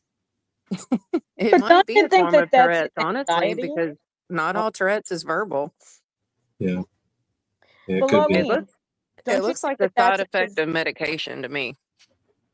Oh, okay. So you don't see that as just anxiety, body language, how they say, like, there are leaks, you know. So what do you attribute that in any way? It could be tics and stuff, but usually people in his position have done this so many times that I wouldn't think it would be anxiety ridden. I think it's something physiological going on. But they I think the more that Alan Jackson gets under his skin, the faster it ticks. It makes it worse for sure. Yep. He's You hit fucking it, brother. good. Olene's the one that gave us gas this right here. I got another guy after this same trial. Yeah, this is fire. Loudly. Court chop's putting them out, so yeah. We might do like once a week, just watch some Alan Jackson. So good, yeah. I analyzed the emails like a physician. The question is, did you present, Doctor? I'm sorry. Did you present anything of the positive nature in your own testimony? Cause for yes or no? No, sir. Thank you, Your Honor. You indicated in going through your direct examination that you came across a letter that was written to Dr. Kudrow, wherein and this is on the headache topic, where Ms. Clarkson said that she was at the end of her rope. Do you recall that? The letter to Dr. Kudrow? That's what I'm asking you. Right. When you testify. I don't think that doesn't say that at the end of the rope. I'm not asking you what the letter says, doctor. We're going to get to what the letter says. I'm asking you what your testimony yesterday was. I can't tell you what I said about. You can't remember saying to this jury that you recalled documentation by Ms. Clarkson where she indicated that she was quoted, quote, at the end of my rope. I may have said it, but it's not in Dr. Kudrow's. It would have to be in something else. And of course, you're aware, Dr. DeMaio, that phrase had absolutely nothing to do with suicidal ideation. You're aware of that, correct? Well, let's find the phrase, and let's say. No. I'm not asking you to do some research up on the stand, Dr. DeMaio. I'm asking a simple question. When you said yesterday in your direct examination to Mr. Plourd's question that you reviewed certain documentations that indicated that Ms. Clarkson said she was at the end of her rope, were you suggesting to this jury that that was some kind of suicidal ideation? Yes or no? No, I said that she's depressed. Okay. And that's what it means. In fact, when she said, I'm at the end of my rope, she's talking about which medications she needs to try to start taking to get rid of headaches. Isn't that true? I think you're going to have to show me that document, sir, before I can answer that question. How about if I show everyone the document? I think I'm going to mark it, Mr. Plourd. I can't. That's what I was asking. I can't remember if this has been marked. I know you don't want us to duplicate. That's where I think we have duplications. This is 156. Thank you. Sure. That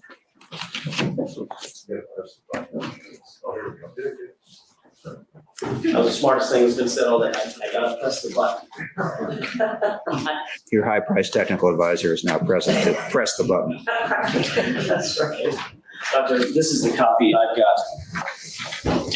if you want to take a second to peruse that, I'm going to need that back in just a second because I can't see with my technical advisor to zoom in on portions as I read it. I think she's consulting with other advisors. This apparently is a very difficult problem. However, Mr. Brunon is highly skilled in these matters. Mr. Brunon, make that sharp, would you? I quoted this. All I'm asking is, do you recognize the record? Oh, yes, yes. It's in a different form that I have it. That's fine. Isn't it true that the letter starts off, "Good afternoon, Dr. Kudrow. The following are the medications that I take as needed," and then she lists a couple of medications that are not relevant here and they've been excised. And she goes on to say, "I don't smoke, rarely drink alcohol, and practice a very healthy program, including yoga, period. I drink lots of water and I'm a happy, positive, and successful person, period." Second paragraph. "I have had headaches off and on for years. There have been obvious reasons at times, onset injuries while doing my own stunts and films, blows to the head, extreme stress, etc. Other times there was no apparent reason. I have had neurological tests, MRIs, and TMJ therapy, though not for several years now." New paragraph. "Over the last year or so, I have been increasingly plagued by intense and overwhelming pain. Over the last few weeks, I have had a headache every single day to the point of not being able to function at times. I call them migraines due to the severity. Dr. Heitman seems to think that they are some other type.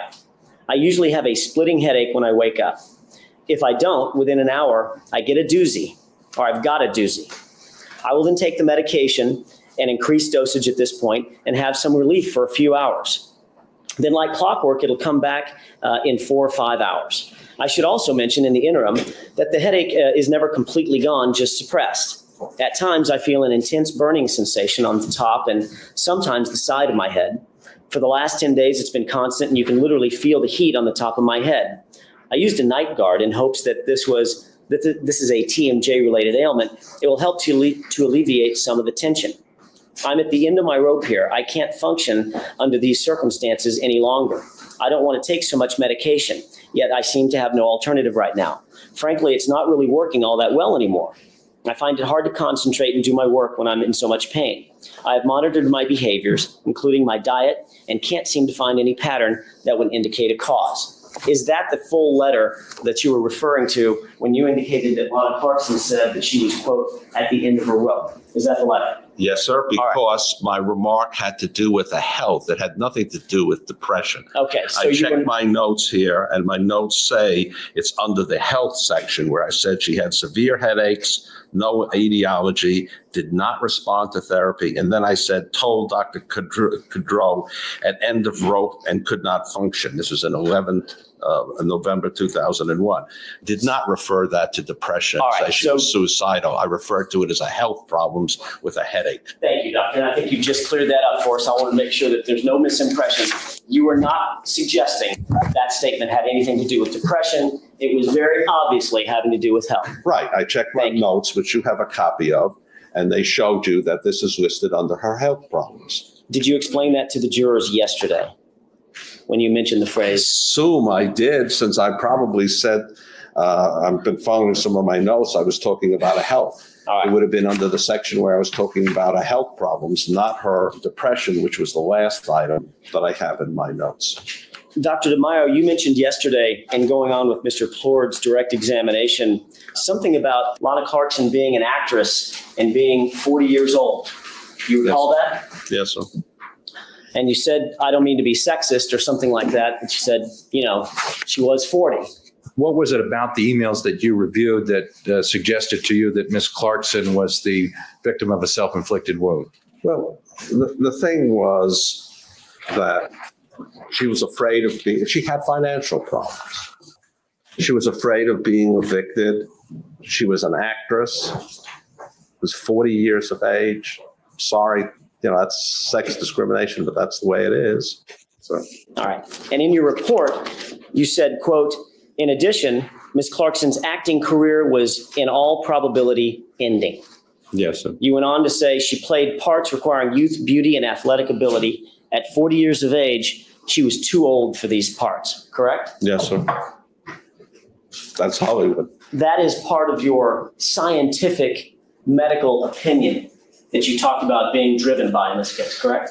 That's some part of the evaluation of why she's probably depressed. So it is your why she's not getting any jobs. It is your medical.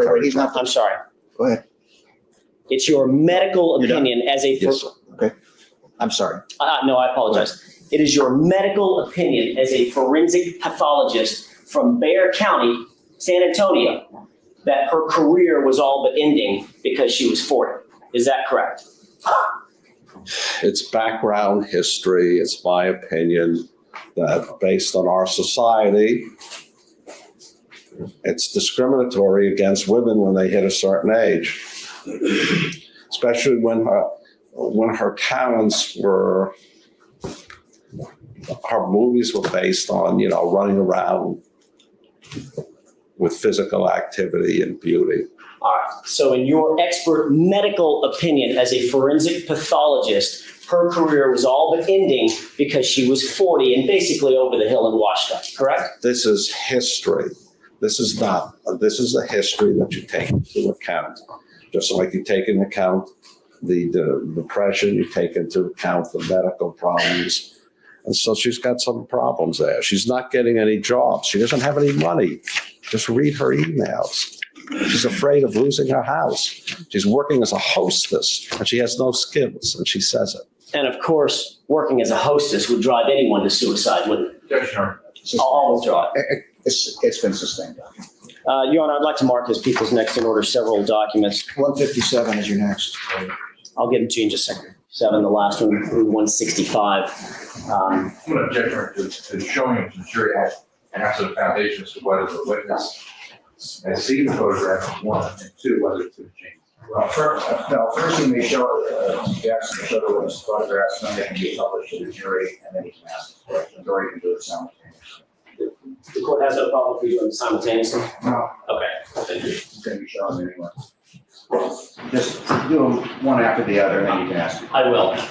Doctor, I'm going to show a series of photographs that I'd like you to take a look at. And as soon as I'm done showing you the series of 9 photographs or so, I'll ask you a couple of questions about these and whether or not you've ever seen them before. This is People's 157, People's 158, People's 159, People's 160, People's 161, People's 162, People's 163, People's 164, and I think you've probably seen this one, People's 165. Do you recognize any of those photographs? I think they've been in the media, TV, things like that. Who are they pictures of? Miss Clarkson. Are you aware that Miss Clarkson was having headshots done as recently as January of 2003? I assume, yes, I know she was still trying to do an acting career. And those photographs are pictures of the 40-year-old over-the-hill actress that couldn't get a job and basically was out of the business and washed up in Hollywood, according to your medical opinion, correct? Not my medical opinion. Okay. She's a very beautiful girl. And she's 40 years old. And there's thousands of 20-year-olds after the same jobs she's after. That's the hard life in acting. That's the way it is. It's not fair. As a matter of fact, you indicated that she played parts requiring youth, beauty, and athletic ability, correct? And at 40, she was too old for these parts. Is that right? Yes. All right. You have absolutely no experience in casting direction or producing in Hollywood or directing in Hollywood, do you? That's absolutely true. All right, so this is simply a lay opinion, has nothing to do with your medical opinion, correct? Based, I guess, on going to the movies and watching TV. Are you saying that a 40-year-old can't be youthful, doctor? She's a very beautiful girl. Are you saying a 40-year-old can't be youthful? Actually, I'm saying she's very beautiful. Are you saying a 40-year-old can't be beautiful? I said she's beautiful. Are you saying a 40-year-old can't be athletic? She can be athletic, but she's competing against young girls. She's appearing, you know, she's competing against Paris Hilton and things like that. And of course, this is the kind of objective scientific evidence that you're basing your opinion on in this case, correct? Absolutely not. What I told you was that when you look at the history, it's a wash. You have to go to the scientific evidence. You look at this and, you know, you can interpret it any way you want. And so you just can't use it to make an opinion. And so I did not. About to hit him with the unresponsive. Well, we'll switch back over on this next witness. Check it out for a minute. That you know is going to put someone into jail for the rest of their life. Do you need a moment to collect yourself? Probably. Yeah, she probably does. Oh, you know she needed a moment. Before the jurors are brought back in, we will take a brief 2-minute break. Please give her tissues if she needs them. Or tranquilizer. Give her tissues and 10 Xanax. It wasn't easy for them to get there. They made their decision. You don't get to make an attempt at essentially shaming them or guilt tripping them or having that emotional outburst to make them double guess their decision. They made their decision. Well, surprising absolutely no one, Donald Addison was found guilty of everything. I mean, she was beating that shit? Like, what? You might be saying, how could she possibly think she was going home? As I said, people convince themselves of all sorts of things. The only thing that was surprising is that they did it today as opposed to tomorrow. So I suppose that was my only note of surprise. I predicted lunch tomorrow, but they didn't even make it through the dinner break, which is pretty hilarious. It's like she seems so shocked, like genuinely stunned. Defense wish to have the jurors polled before they are discharged. Yes, Your Honor. Very well.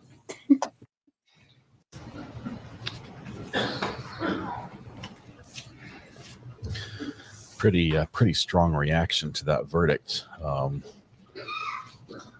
Not sure if it was disgust or surprise that she was attempting to show there. Well, surprising she didn't faint, but you knew she was going to make a scene. Oh, yeah. Okay. Remember we did a poll earlier and we were saying, that was in the previous stream, how do you think Donna would react? Pass out, cry and look at Harvey, glare at the jury, or something else? She's doing all of it. She literally is like crying. She didn't pass out, but she might as well have. And now glaring at the jury. Sure. You knew it. Wendy, you're next. Wendy, I know you're watching. You're next, girl. This has been 11 years coming for the Markells. They are polling the jury. We are getting a view of Donna Adelson while the jury gets polled. We're not going to be able to hear this because we're not going to hear the juror names, but we're going to see a reaction in the courtroom if it's not unanimous, if they don't say that. And that's also why you can't be having these outbursts. Yep, the jury can still be polled, and if one of the jurors says, no, that's not my verdict. Because what if a juror's like, holy crap, I feel bad, I changed my vote now, I'd actually is not unanimous when they poll the jury? Then they got to go back in the room, and maybe a mistrial, maybe, all sorts of problems. That's why we can't have stuff like that happening. Is the defense asking for a pre-sentence report on counts 2 and 3? As to count 1, the penalty is statutory, and there's nothing we can do. It is what it is. For it. Do you want me to say life now, or do you want me to say life later? I mean, it doesn't matter, but it's just a whatever. Yes, Your Honor. Well, pre-sentence investigation. He's like, do we really need to do this because we know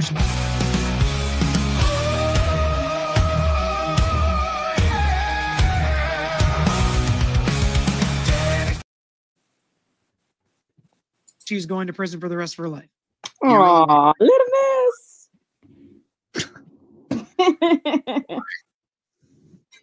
They want it. Okay.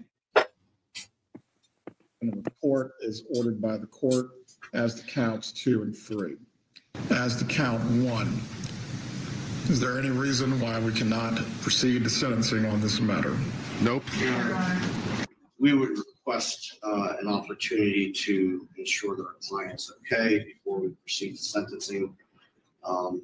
It's my understanding that Charlie Adelson. I mean, she's not ever going to be okay. She's just fucked. That's it. Wasn't sentenced right away, and we're asking for the same purpose. She's never getting any better than this. You know what my response is at that point to you? Fuck you. You want to make sure your client is okay? Fuck you. is my response as the judge. I really hope the judge says, fuck you. Possibly using exactly those words, but, you know, we'll see. The court then will set a separate sentencing date.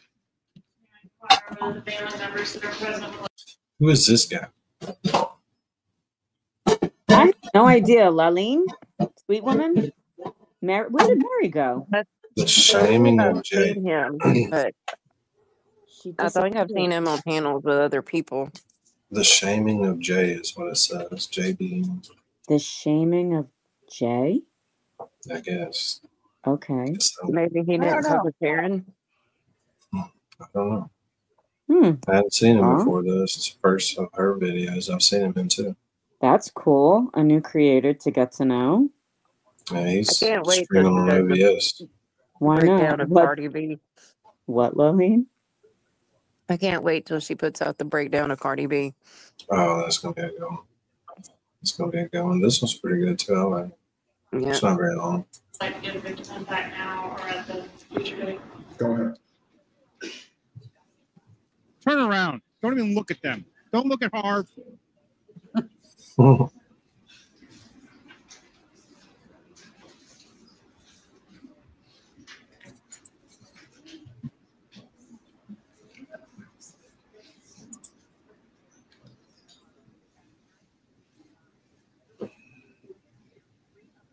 Oh man, Ruth's gonna do it now.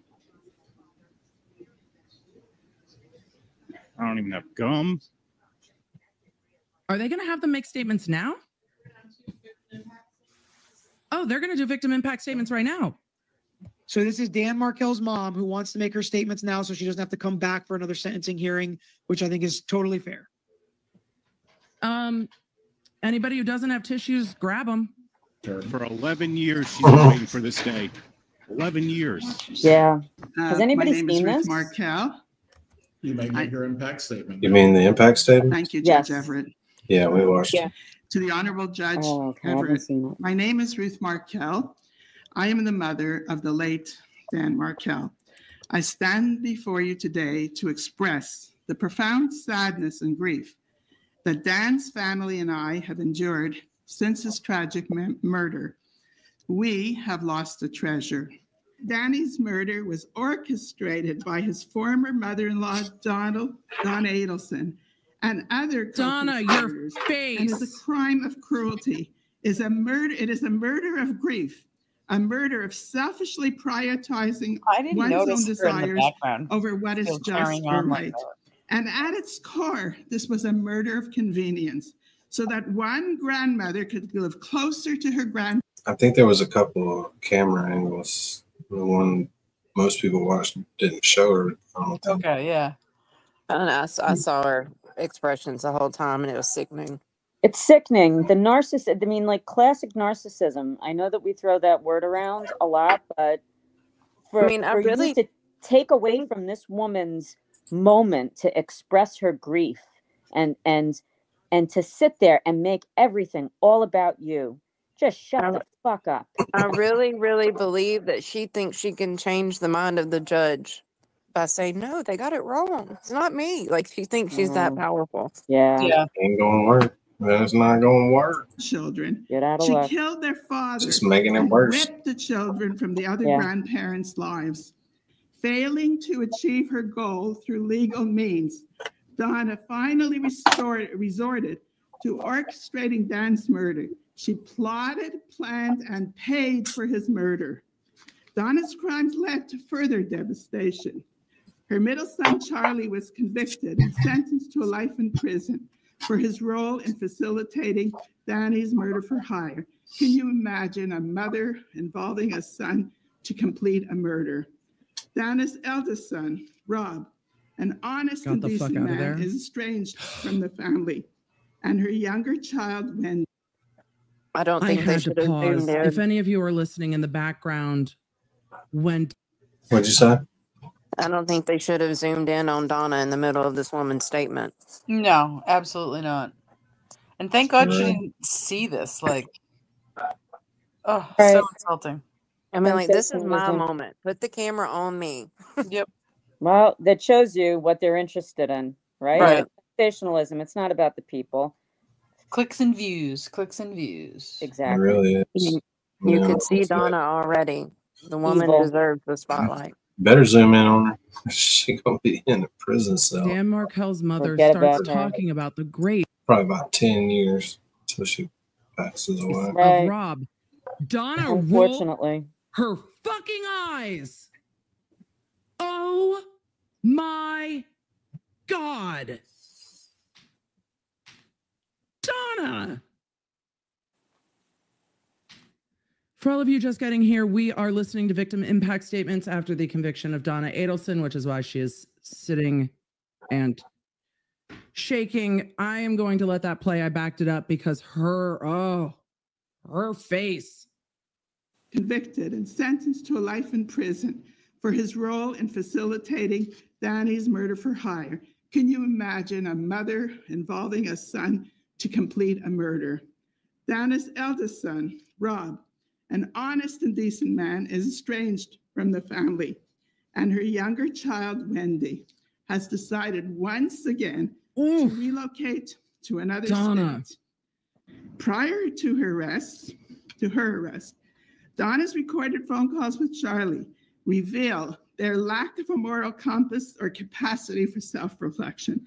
She blames external forces for her family's curse. They're outside of her, but she is the curse, and lashes out angrily at witnesses who took the brave step to testify.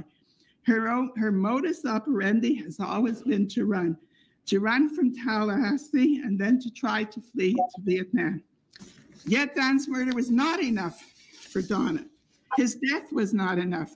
Danny had to be fully erased from his beloved sons. The boy's last name was ever changed, an extraordinary decision to excise the Markel name from Phil's only grandsons who shared his name. Donna Adelson has caused immense devastation and an untimely, undeserved murder through her actions. While no trial or verdict can ever heal the profound wounds caused by Dan's murder, justice must be served. She's there to express her sadness. Phil Markel's there to turn a knife a bit, so we're going to that one. All right, here is Mr. Markel. Good evening. My name is Phil Markel. And I am a badass. All right, let's jump to this other witness in the Spector trial. Save some of that for in a minute. That woman was amazing. She was unbelievable. She's my hero. If you haven't seen it, her statement's longer than that, and it is good. Oh my God. Amazing. Poise, composure. She's amazing to stand up and do that, to advocate for her son in that way. This dude is right here. His name's Werner Spitz. Spitz? Werner Spitz. S-P-I-T-S or S-P-I-T-Z? I knew it. I knew it. Pathologist. Can you imagine? And he is. If you got an S, change it to a Z. I've actually seen him on several trials before in that area. What is he, Laleen? A forensic pathologist. Thank you. Like brother. he's the Baden of Los Angeles. Oh, big shot. Yeah, they're finna get into it. Analyze the facts. The facts don't lie to me. Dr. Spitz, you're aware that the facts of this case, those facts that do not lie to you, indicate that Lana Clarkson had Philip Spector's gun in her face, filled with Philip Spector's bullets, in Philip Spector's house after Philip Spector invited her home, and she was shot to death in Philip Spector's foyer, correct? Yeah, if nothing else, Doc, you've sold another couple books in this case. Well, I'm so pleased that I got $2.50 from you. You need to talk to your publisher. That skirt would come up even a little further. Just based on, basic fashion physics, I guess it did be called, correct? I just coined a new phrase. Well, I'm not very much into fashion. You and me both, Doc. I'm simply asking you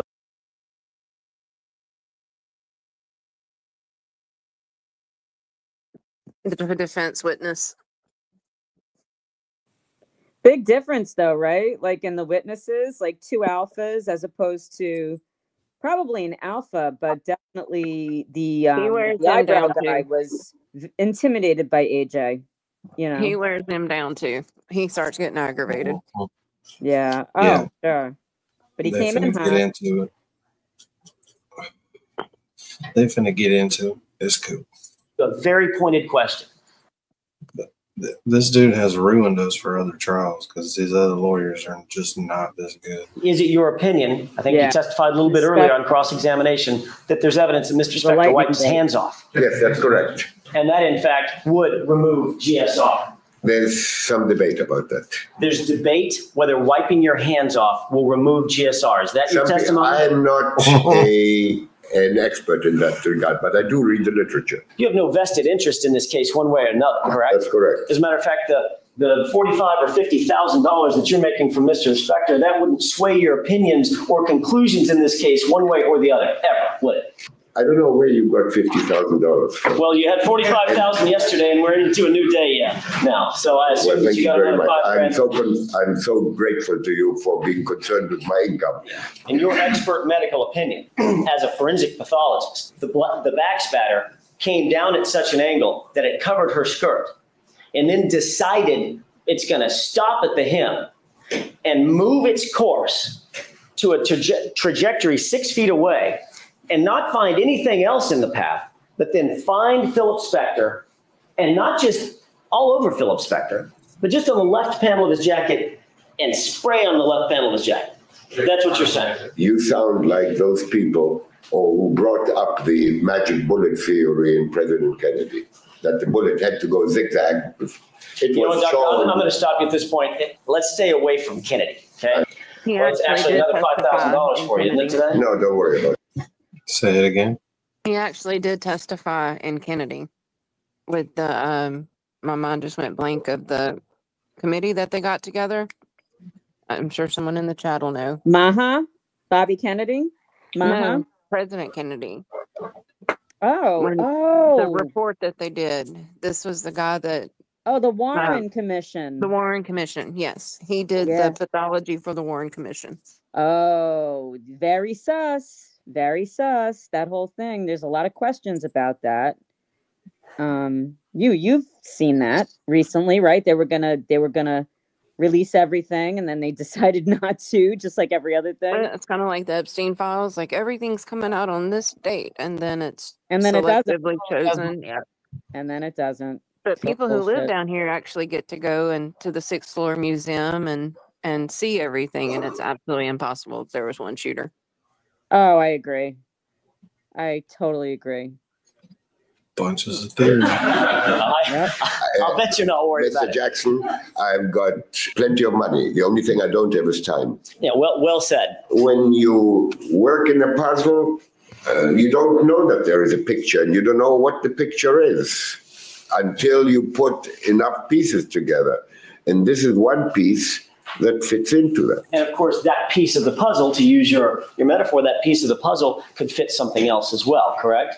I.e., a struggle, for instance, or Lana Clarkson trying to slap the gun away, or Lana Clarkson struggling with Mr. Spector, who was armed with a gun. It would fit that as well. You know, we are splitting hairs. I'm not splitting anything. I'm asking you a question, doctor. Would wetting the hands and wiping them off remove even more GSR? I don't know that I can answer that. Okay. Yes, theoretically, yes, it could. Thank you. This is a peaceful position she is in. Well, she's dead, doctor. Damn. The fact that they laughed. Yeah. It's like weird.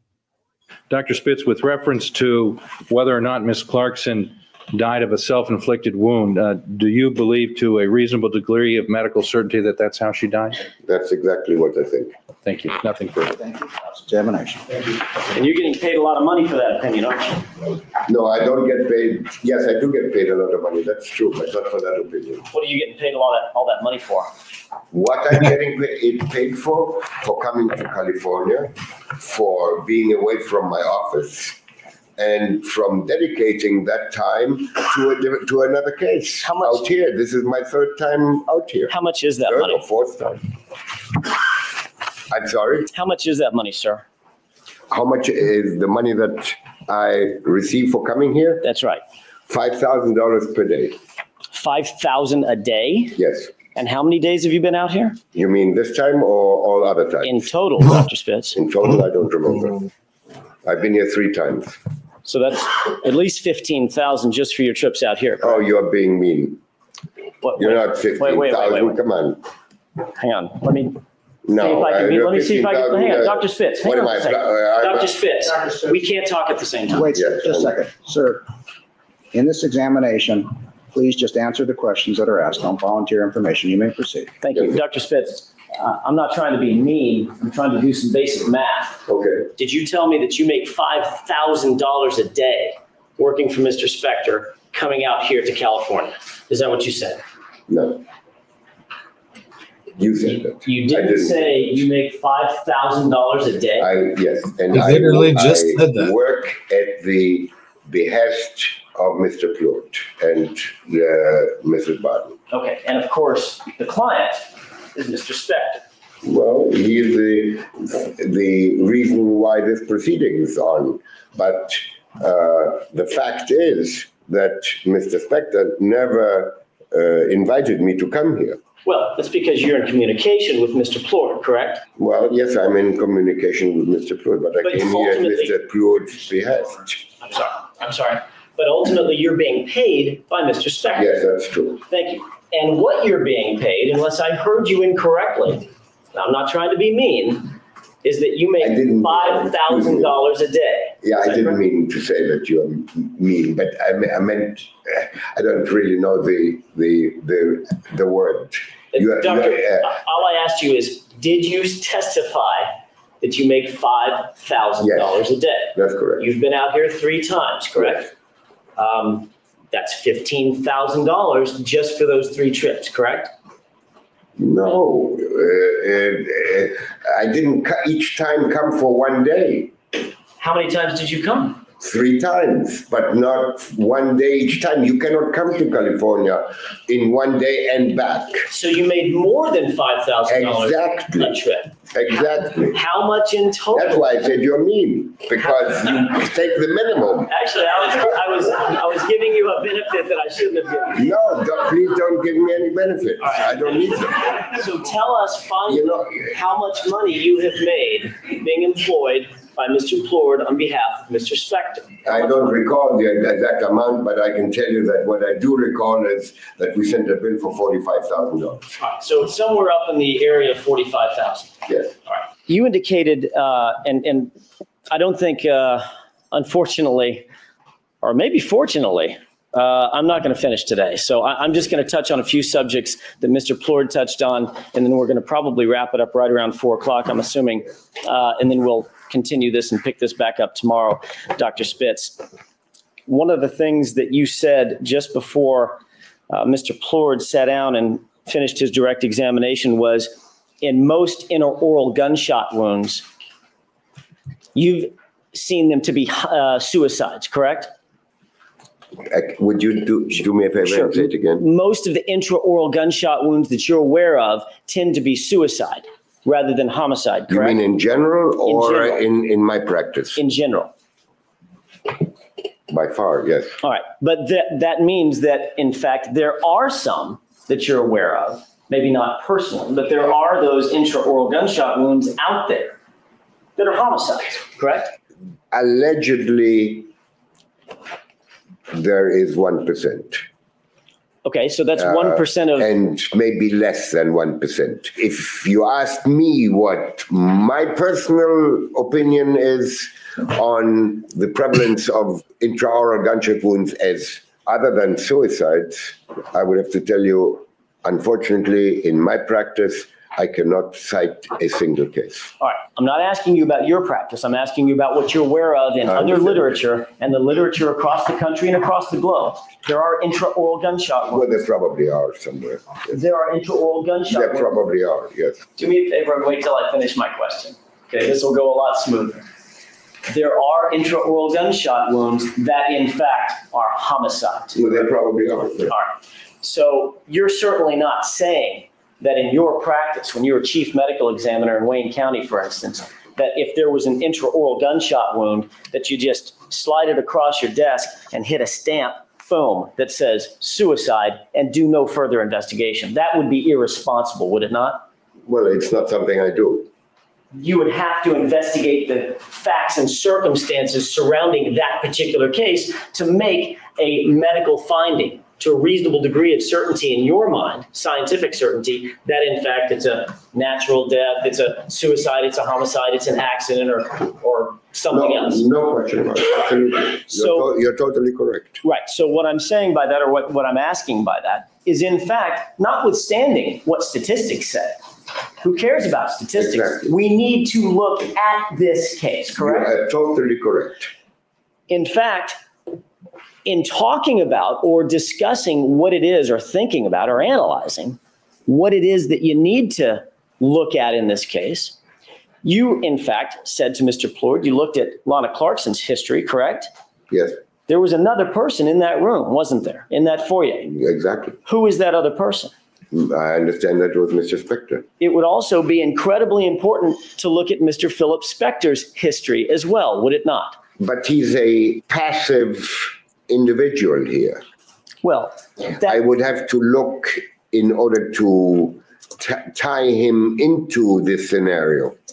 I would have. I'm sorry to interrupt you. Your opinion is. Let him finish. Let him finish his answer. Sure. I would have to look at his part in this death by way of having the police look at his clothes, report to me what they find, and then do the same thing with the deceased's clothes, and then I will do the remaining work as it pertains to the body, and then tie it all together and come to a determination. Doctor, what did you mean when you said he's a passive individual in this case? He is passive. That means he is not directly tied into the events here until we have proved it to be wrong. And up until now, I failed to see where he's anything but a passive attendant. Dr. Spitz, Lana Clarkson was killed in Philip Spector's house, correct? Yes. She was killed with Philip Spector's gun, correct? Yes. That was loaded with Philip Spector's bullets, correct? Yes. That gun came out of a holster that belonged to Philip Spector, correct? Yes. That gun and holster was secreted inside a bureau that belonged to Philip Spector, correct? Yes. There's no evidence that Lana Clarkson had ever been in that house previous to that night, correct? Yes. You're aware that she was in fact a complete stranger to the foyer area and would have been a stranger to the contents of that bureau, correct? Yes. You're aware that she only went to that location because of an invitation from Philip Spector, correct? Yes. You're aware that she was fully clothed, correct? Yes. She was. Time of her death, I assume. Correct. All right. She was fully clothed, correct? Yes. She was sitting by the back door. Yes. She had a purse on her shoulder. Yes. She was 15, 20 feet away from a Mercedes that could have taken her home, correct? Yes, I suppose so. All right. She was certainly, the suggestion would be if she's sitting there with her purse on her arm, sitting by the back door, that she's not partying. She's ready to leave, correct? I don't know what she was about to do. That's a reasonable interpretation. Is that right? Well, yeah, but you can't go by reasonable interpretations here because she's sitting 15 feet or whatever from the Mercedes. Does that mean she's about ready to leave? I don't know if that's so or not. Your opinion is you can't go by reasonable interpretations of the facts.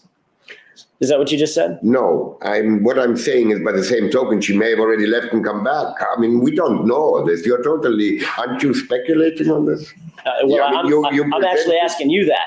You presented like it's fact that, she was sitting there, but that's where it stops. All right. Is there a reasonable interpretation because she was sitting there with her purse on her shoulder by the back door that she was in fact ready to leave? Is that a reasonable interpretation of the facts as you know them, Doctor? I don't know. I think I'd hesitate to think to. Night, sweet one. Night, sweet man. Hi, guys. Breaking Benjamin, huh? Yeah. Nice. I like some Breaking Benjamin. Oh, is this a concert you're going to? Oh, wait. Yeah. It's 11 o'clock. Need pics. You're going now? No, Thursday. Oh, okay. Oh, cool. She's our Yeah, concert we're gonna get some queen. pics. There she is. Good night, Prince Lover. We love you too. Have a good one and enjoy. Yes, enjoy. Send us pics. Yep. All right, guys. I'll talk to you later. Night. Bye. Sweet dreams, sweet woman. Sweet woman, everybody. Night, night. And then there Prince were Lover's 3. leaving too. Night, Yeah. Prince Lover. Love you, friend. I prematurely I had Little Miss leaving. I thought she said she was falling asleep. Now she's getting some coffee. So yeah. So she Some missed the coffee. rap dance, Danny. She came in and she missed it. Miss what? But she missed her rap dance you played for her, but I told her that you played it. So Yeah, right. Yeah, right. I've heard of that before. She said she went to the loo. She went to the loo. I know. There's no way you could.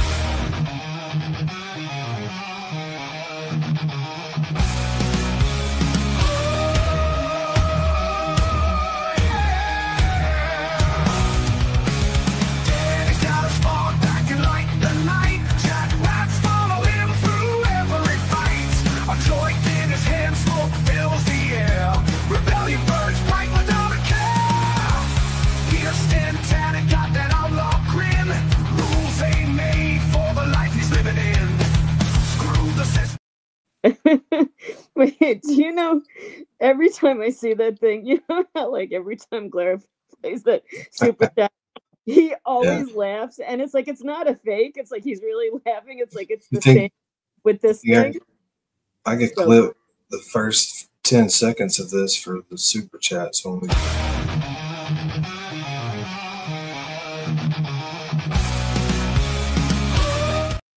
Oh my God, that's got to be it. Yeah, like forever. That's perfect. It is. It's And, so and fun. Blair's laugh is legit. Like every time he sees Grant, he What's laughs. up, Zach? Yeah, but Zach, don't it's give the a whole rat's ass. hey Zach. Speaking of rat's ass.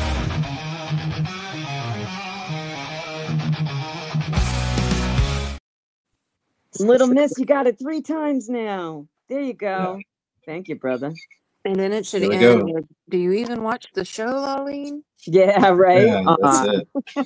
Nice. We gotta Yes, get Connor on that's that. it. That's perfect. We're gonna get Connor on that. We got it Now right back now. to spits. Go that far, but maybe that's reasonable to you. You're aware that there was blood on the doorknob after she was killed, correct? Yes. Blood placed on the doorknob after she was killed, correct? Yes. You're aware that that was placed there by Philip Spector.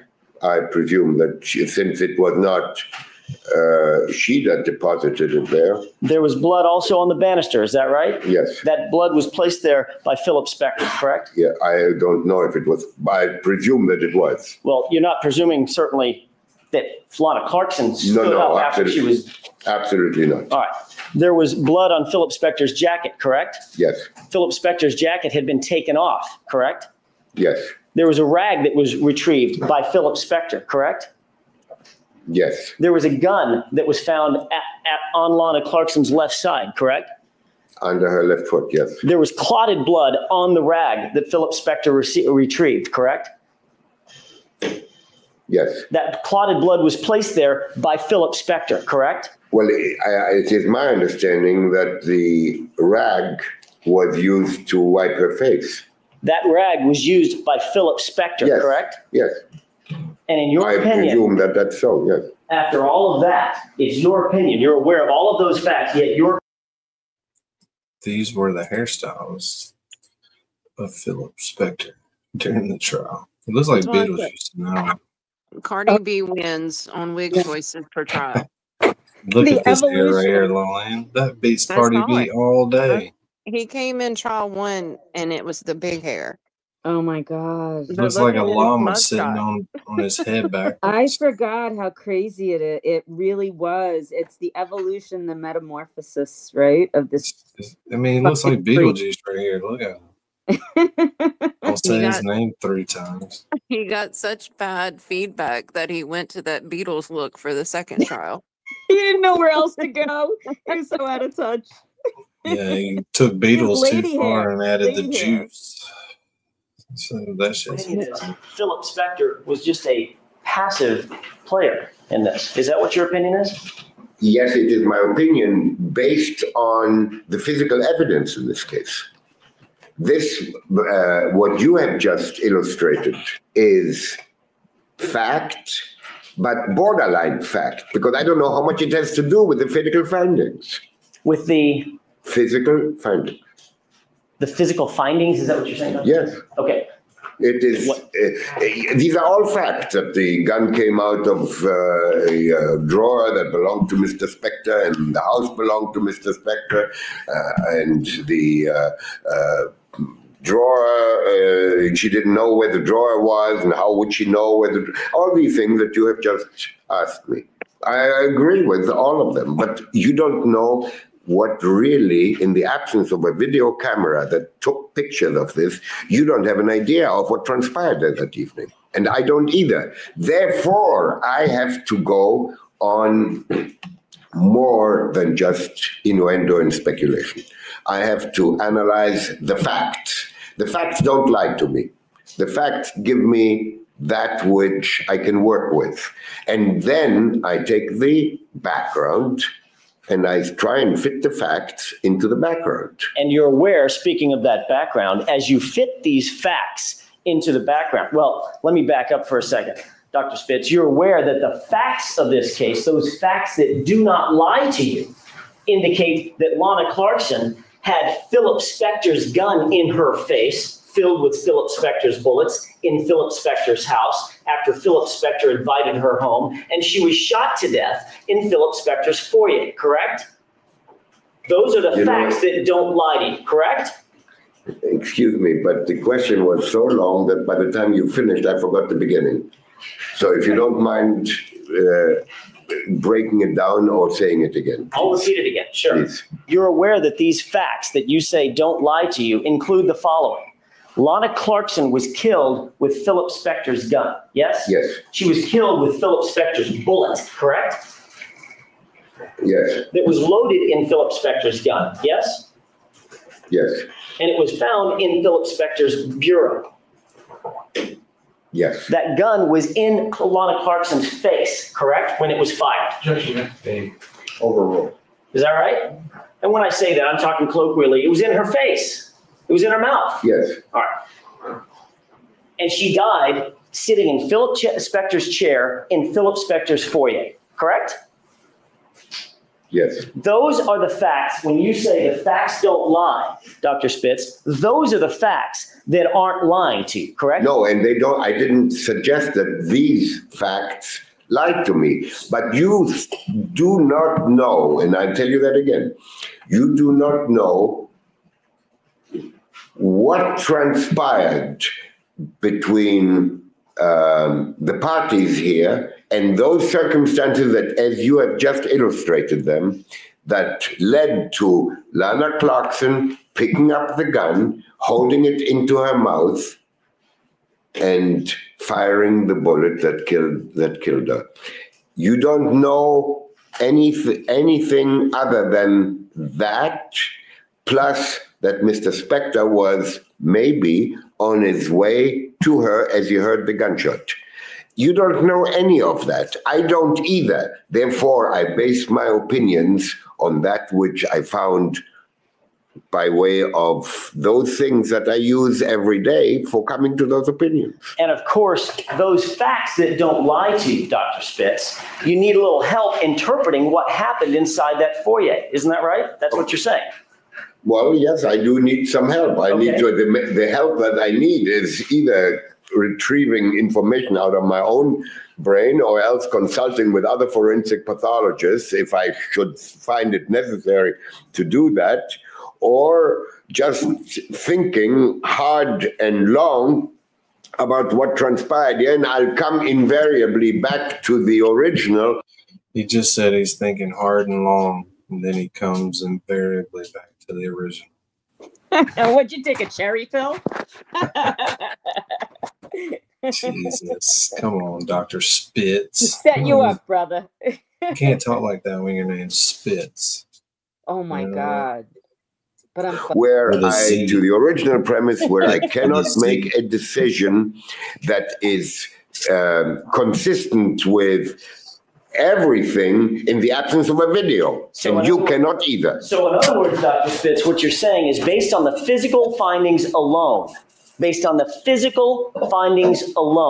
you cannot, as a medical expert, you cannot make a determination as to whose finger was on that trigger. Isn't that true? No, I can tell you, since there were only two people, correct, that Mr. Spector does not meet the qualifications of having had his finger on that trigger because he wasn't close enough to Lana Clarkson. He wasn't close enough, Dr. Spitz. Is that your opinion? That's my opinion. But if he was close enough, for instance, if in fact the physical evidence suggested, and I want you to assume a hypothetical for me, please, if the physical evidence suggested that Philip Spector was in fact close enough to have fired the weapon, then that in fact would be something you'd have to consider as a medical expert, wouldn't you? Would you kindly share with me where you got that information I would from? kindly ask you to answer my question is what Well, I don't ask you know. to do. I don't know where. This is not my opinion at all. So if I gave you an opinion on that score, I would love to know how, maybe there's some other things that I'm missing. Dr. Spitz, all I'm asking you is if I give you the hypothetical, if you assume for purposes of my question that Philip Spector, the physical evidence established that Philip Spector could have been standing within 2 feet of Lana Clarkson, would you, as a medical expert, consider that in making a determination as to homicide or suicide? The physical evidence. Assumes facts, not an evidence. Opinion, it's based on an opinion. 2, it's argumentative. Is that it? That's it. Overruled. Is there one that I missed, Ron? I'll let you know if I think of one. If, with that hypothetical, I think you're talking about a different case. No, Dr. If Spitz, Mr. Spector can be shown to me to be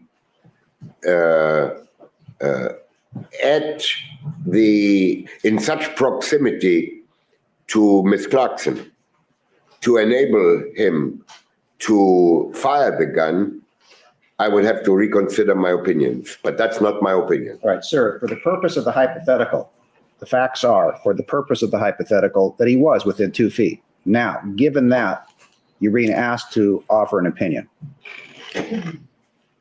As I said, Your Honor, I do not have an opinion, and right now. I would have to think about it and maybe change my opinion, but right now I cannot give an opinion. so if in fact... I have never, in all the material that I reviewed... Doctor, hang on just a second. When I start a question, I'm going to try to do the same thing for you and show you that respect. When I start a question, please wait till I finish. Now, I don't know what the question was. If in fact you assume for purposes of my question that Philip Spector was in such proximity that he could have fired the weapon, if the physical evidence suggests that, you would have to reconsider your opinion that this was suicide. Isn't that true? Objection vague and incomplete hypothetical, vague as to what the term physical evidence is, whether or not it's evidence regarding blood spatter, gunshot material on his hands, being mouth, vague and incomplete hypothetical. The objection is overruled. If that's the case, Doctor, you would have to reconsider your opinion, would you not? I would have to reconsider my opinion to determine why this is not a homicide. And of course, if in fact during the course of that reconsideration, you would have to consider, as a professional medical expert, you would have to consider the history of Philip Spector along with the history of Lana Clarkson, wouldn't you? The history of Mr. Spector is less important because the elements of this case on February 3rd, 2003 are not being considered. When you take the physical evidence on that emanated from that day, that is a story, they tell you a story all on their own. You don't need to know what he did 10 years before. But that does not feature into the events on 2003 in February. That features maybe on some closer time to the time that whatever happened some years prior to that, but certainly the physical elements of the case on 2000 and that occurred on 2003 have nothing to do with anything but that which did occur, and that which did occur is based on the physical evidence of that day, not on what he did 20 years. We all did stupid things 20 years ago or 10 years ago. I did, I know. He was 65. Did you ever get drunk? Get a woman alone? Get angry when she wanted to leave? Pull out a handgun? Stick it in her face? And force your will on her? Did you ever do that?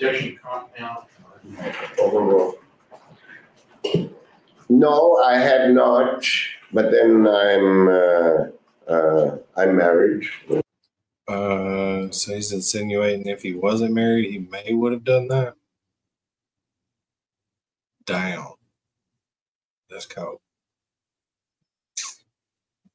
I have been married for 4 You'd have said yes. Yeah, it would just been a better answer. You'd be like, yep, did that twice. Twice. That's crazy. Maybe if I wasn't married, I would have. If I looked as horrible as he did, and if my wig had fallen and she noticed and made fun of me, it would have led up to that. Yeah, his married life doesn't allow him that much excitement. 45 years, so I haven't had time for that in the last 45 years. Maybe in the next 45 years. So what you're saying is if you weren't married, you might have pulled guns on someone. Well, who knows what you do, but when you're drunk, who knows what you do. But in fact, no, to ask me whether I've done that, well, that's kind of a little bit silly because, as I said, I haven't had such exposure. But if this case, Dr. Spitz, and then I think we'll probably wrap it up. If in fact this case was such that a woman was found dead with a single gunshot wound through the face, basically, through the mouth, in the face, with Philip Spector's gun in Philip Spector's house, seated in Philip Spector's chair, after Philip Spector had been out drinking that night and had invited this woman alone back to his house, and she's seated in a chair with a purse on her shoulder. If that's the circumstances, or if those are the circumstances that you are confronted with, is it your medical opinion as a forensic pathologist that it would be unimportant that Philip Spector over and over and over and over in his past has asked women to come back with him to his house, get him alone, get drunk, when they want to leave, pulls weapons on them and sticks those guns in their face? Would that be unimportant to you? My opinion is that I would hate to consider those elements to prove a case in the presence of the physical evidence that exists. Deny the physical evidence, throw it out, no physical evidence. Mr. X has a history of waving guns at women, and therefore I'm going to convict him now. That's the country I live in? In fact, Doctor, going back to that physical evidence, I think you just told us. But if the physical evidence put Philip Spector in a position so that he could pull that trigger, you'd reconsider, or at least you'd think about the opinion that you came to. Isn't that what I would consider is, what have I overlooked here in the physical evidence that now it comes up that, well, he wasn't standing 6 or 8 or whatever feet away. Sir, could you speak into the microphone?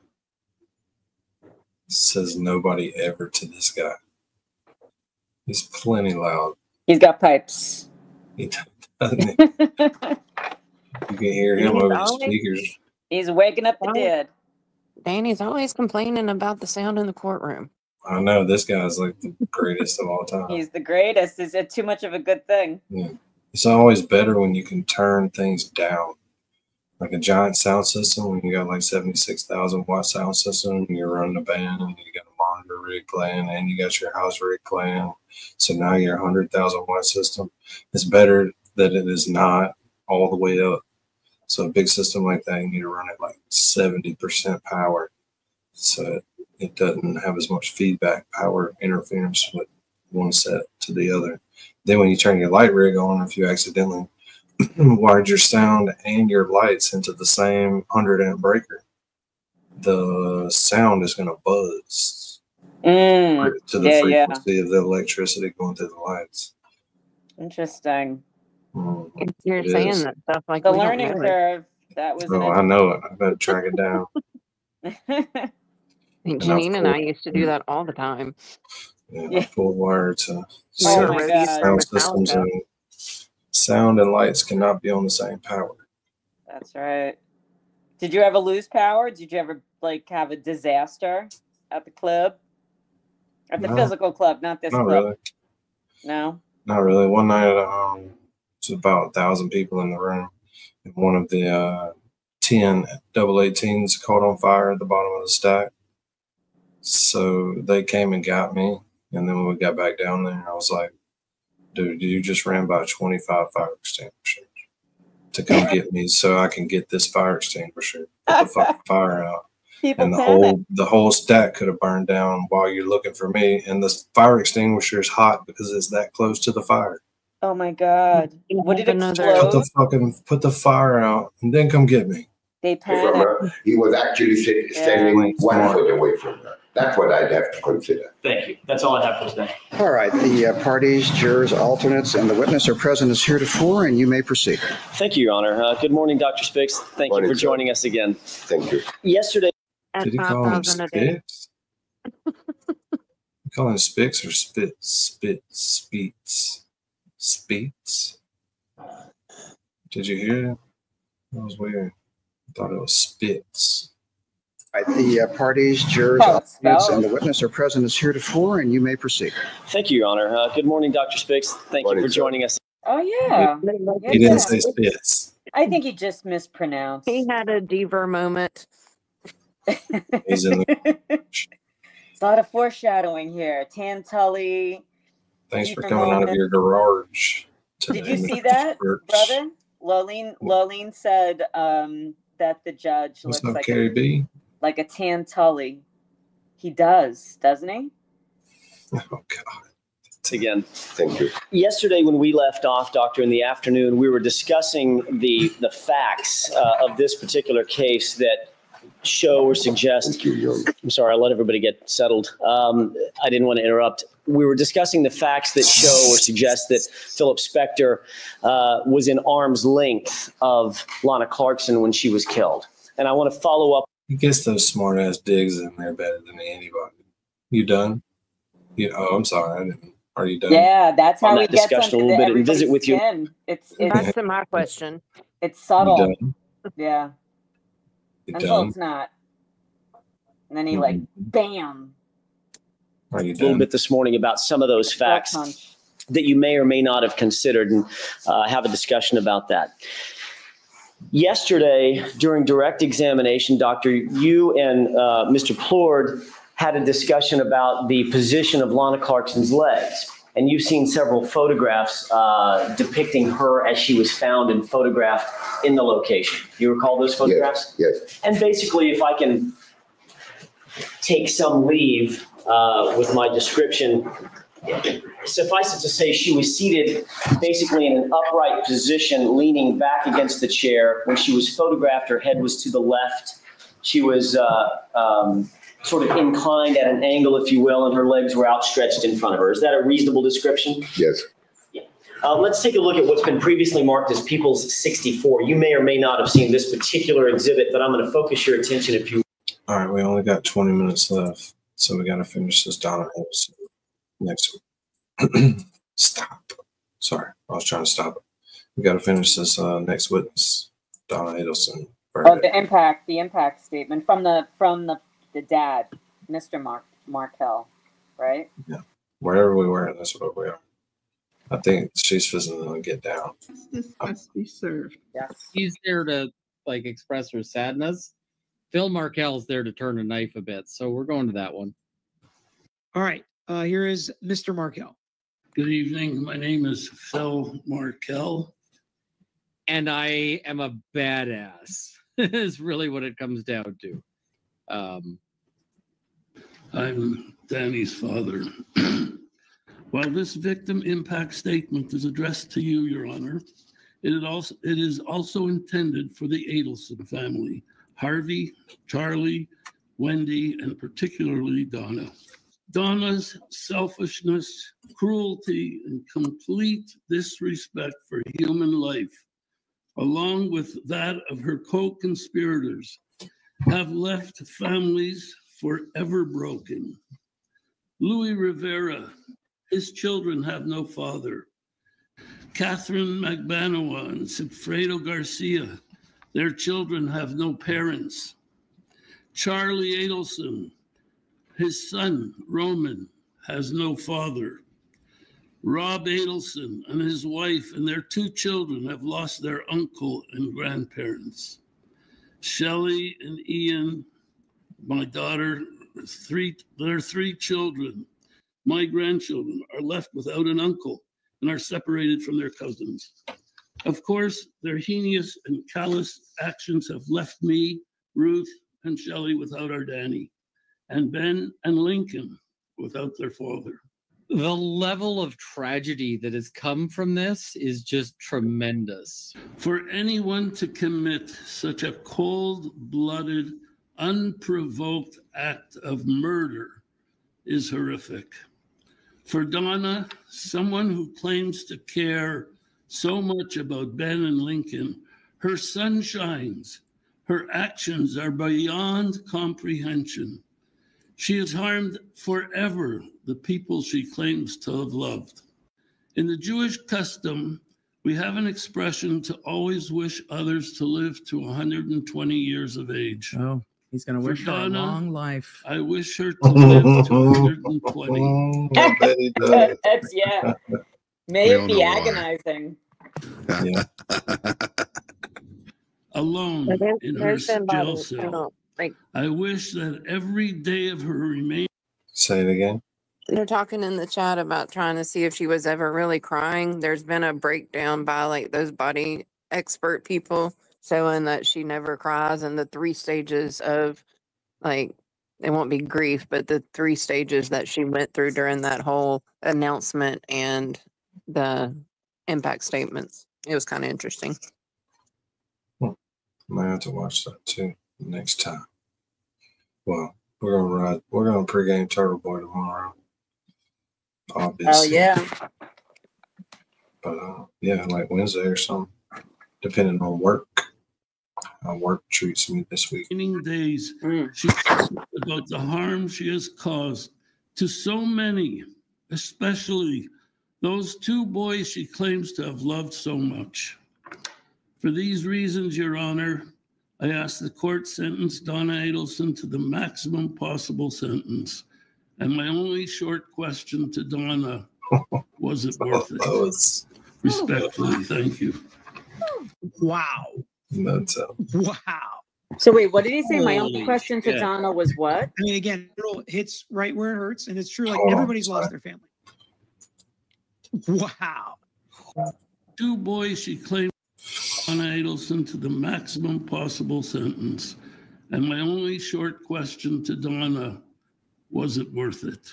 Respectfully, thank you. Wow. Wow. Power in that. Wow. Some Wow. power up in that. Holy shit. I mean, again, it hits right where it hurts, and it's true. Like Yeah. everybody's lost their family. He's a guy who knows how to throw some salt Yep. into that wound. Everybody that ever came into connection with the Adelsons, with these Adelsons, their family is damaged, gone, not what it should have been, not whole, fractured. And then he's like, yeah, we wish people live 120. I do wish you lived 120 by yourself Yeah. in a jail cell. Yeah. Woof. Good for him. Good for Yeah. Little Miss said Dr. G did a good crying, not crying video. Oh, I I love try not to Dr. watch G. his. I don't think it's cool with people watching his stuff. I love him. He's the body. He's body language, but he's very like oh, they're all psychologists. He's awesome. Yeah, some of those people are not cool with you replaying their stuff. I don't know why you wouldn't be if you put it on YouTube. Yeah, know, like why watch wouldn't you be? Like, we're promoting you. But I guess it's like, well, you know, why do you have to use my content? But it's interesting. You have But expertise, you know. I think loophole lawyer, he like, I don't know how to say it, but he sends Aussie, I'm not going to say it. They have a little thing where he sends her messages about what she can and can't do and all this stuff. It like makes her nervous. Like, he's just doing that to you on purpose. Yeah. Oh, come on, He dude. doesn't like people playing his stuff either, I don't think. He's funny, but I mean, lighten up, guy. Live and let live. He is funny though. She's kind of, you know, honoring you with the, you mean in the mashups. She hasn't done one of those in a while, right? It's been a few months. We played the last one and she did it. Yeah, she's been away for a minute, but she did post something. I just didn't get a chance to Yeah, watch. she said she had been doing something for like a month. Something with her, yeah. She was doing like a home project, yeah. Maybe she'll come back and hang out. I hope so. We will Get her in cuffs. reconvene on October Get her in 14th. cuffs Have a good evening, right now. everyone. Don't talk to them. Lift her up and put her in cuffs. Push her against the wall. Kick her on the one ankle so it goes into the other. Yeah, she's already good. I love Get her out of there. Get her out of there. Don't let her talk to anyone. That's right. Get her out of there. Rough her up. Get out of there. Don't look at anyone. You're done. Having them You're done. read those Finished. victim impact statements was so powerful and so like surreal. You know, it's like shit. Yes, like they've Bob. been wanting to say that shit to Donna for 11 fucking years. Yes, She'll be in the Bob. same prison as Sarah Boone. Of course there is, because there's only one major state. Come on, Kurt. He's got viewers. Can you imagine if I just got on here and my hair was all jacked up? Yeah. He's No, dude, now it's like, come on, man. We're already ugly, bro. You gotta try a little bit. Put that fucking cowboy hat on. One major female person. Yeah. Yeah. It is. It's a Maybe look. they'll be I like roommates. That'd be hilarious. Yeah, put the They fucking could be cowboy hat. BFFs. Turn the light off on your I'm forehead. glad we got resolution on this one. This has You been a need- heavy you need case. to, It's hard to like, see make yourself family perhaps. hurt. And Maybe get some tips from us. Damn, that's what I'm gonna look like before long. I mean, it already looks like that. It's just that's a Oh, what? laptop. That's and your desktop. back. No, that's not mine. I That's know. kind but of I'm what saying- that's what I'm looking at. Yeah, that's what it looks Shit like. Remember, you used to take pictures and you'd say, "Janine, look at my profile. Look at my profile," and you'd keep it up. It was a picture of all your TVs, and then you take it away. You're like, "Damn." Fucking hilarious. pulled apart. Funny. This, Good times. because of some. He pays for the some extra actions. StreamYard, but This it's two doesn't fix cameras. everything for everyone, but it's a step in the Ah. right direction for those who need to heal. So that is the end of her story. She's going to jail for the rest of her life. And then, of course, the big question, of course, is will they go after Wendy? I guess the next thing is we'll have to wait and see if we get a Wendy trial. Kurt's got a lot of Bob Wendy going on there. Because Wendy might be coming up for a trial. The question on everybody's mind tonight, what about Wendy? So what's next? Right. Wendy, I know that's the question Johnny everyone Bravo. has. Is Wendy Adelson yet next? Do we need to stay tuned? I mean, you can stay tuned. She's not going to answer. She is not going to come out and say we're going for Wendy. But guess what? They are going for Wendy. I don't care what anyone says. I do not give a shit. Every trial Look at all our every friends trial in has that chat. introduced new evidence against the next person. It's like it's dominoes. It was Katie and Sigfrido. It was like, wait, this seems like a trial for Charlie. And then Charlie's trial was like, wait, this seems like a trial for Donna. And Donna's trial, this was a trial for Wendy. She played a outsized role in this trial. She did not need to play as much of a role in this trial as she did. They are coming for Yeah, I Wendy. think Claire. You just watch. I'm not, you think they're going to do everything they did? Kurt's cooking video. Did you see that one? No, I didn't It see was. that. It was. A very. Oh, it was like a. It was like a mess of food. It was like Cajun. It was some kind of a Cajun dish, but it was just like butter and cream cheese and seafood, and he just kept adding shit. And the more he added, the more, like, I think it was like Nick Rekieta was on with the Glera, and it was just like, no, don't add another fucking thing. All right, you're gonna have to start the Cajun dish over again. That was sounding pretty good. Oh, that's a good recipe for Lalene's Bayou channel. That's It's gone. been taken from me. I can't do recipes now. Only short. You can still put recipes in there. I got a feeling there would be the same amount of recipes in there now as it was 2 weeks ago. Bayou cooking. Yeah. Shaq, I think 0 is going to be the recipe give us number. a recipe for Lalene? Because she's not. So I just changed it so quota. she'd have somewhere to post all of her stuff. She doesn't want to post that one recipe they were talking about. Wah, wah, wah. Wah, wah. Hey, we've been waiting on that crock pot recipe for about 2 weeks. Danny, I was just said that others. I said in chat, yeah, y'all should post some crock pot recipes because I need them. Not that I have them. I call you. I'm I looking for a recipe. I put Just pot add chicken. roast and chili Set and it and gumbo and forget it. stuff like that in a crock pot, but that's about it. That's right. That's right, Wallflower. Cheese, and more cheese. Throw in some chicken. Wrapped like Wait I 8 do. hours. Danny gave me Is my that home for Wendy? channel, and I put all of my my Amber Alerts in there because he wants to keep the Rat-a-tat chat clear of that.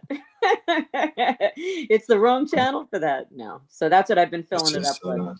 Where you can post whatever you want. Of I that, can I post think whatever that I the want. arrest I is love probably it, brother. Thank you. in the making for her. But what do you guys think? I don't know. It's been their MO. That's what they've done every case. So if I'm Wendy, I'm sweating tonight. I'm sweating. They're coming for Wendy. I can wait for that. You think it's gonna happen? I think so. I didn't think so before, but I'm getting that feeling like there's a public outcry for it. Oh, I felt like there was more on Harvey brought in during Donna's trial than I'd heard before. That undercover video at the sushi restaurant. How does he explain that? I think he I was missed at that. least an accessory after the fact. I don't think. Well, I mean that he knew. Well, you had said you. Well, now they can't use anything from that trial at all. Not even the innuendos to go get search warrants to look at that stuff. Wendy's testimony only because she had immunity. Right. Well, what do they have on her though? The fact that she drove by. It's a lot of circumstantial. Her behavior, which is probably not any. It's It's probably ridiculous. Her interrogation with. What's that, brother? Her behavior is probably as ridiculous as the rest of the shit. Yes. I mean, it's just a lot of common sense, and they tell you to use your common sense as a juror. Don't leave it at the door. But when you're going for murder, it's really hard without the evidence. Right. There's got to be something funny with it where I'm trying to make 8 minutes, and then y'all can all go to JFK together. Yeah, Mary, you can wait 8 minutes. I wish I could. I have to. I mean, I don't. We're almost 900 subs. You can't go anywhere. Oh, damn it! I told you we'd almost make 900 before this was over. Damn. No, Mary B. Harvey has not testified. I was talking about the FBI undercover video at the sushi restaurant of him and Charlie when the It's actually camera got 894, Mary B. Oh, okay. I gotcha. 894. Well, listen. So Harvey knew. So why aren't they going after him? I think that there is just. I think that there's the desire for Wendy because it really. I feel like the consensus is that this was because of Wendy. Wendy wanted him gone. He was inconvenient. Well, to me, I just don't see my parents taking it upon themselves to take out my ex without asking me, would I be okay with it? Like, this is the father to your children. This is someone you loved. Is this is this what you want? Or is this going to make you distraught? Like, I don't see that happening without that conversation happening. I don't know. I mean, she was such a narcissist and is overbearing. And Wendy seemed very passive, and Charlie just seemed like an asshole and just was needing, just desperately seeking the approval of his narcissistic mommy. Like the loophole lawyer. That was funny, when he went off on a whole rant about the narcissistic mom or narcissistic Jewish mom, whatever it was. Very, very funny, but true,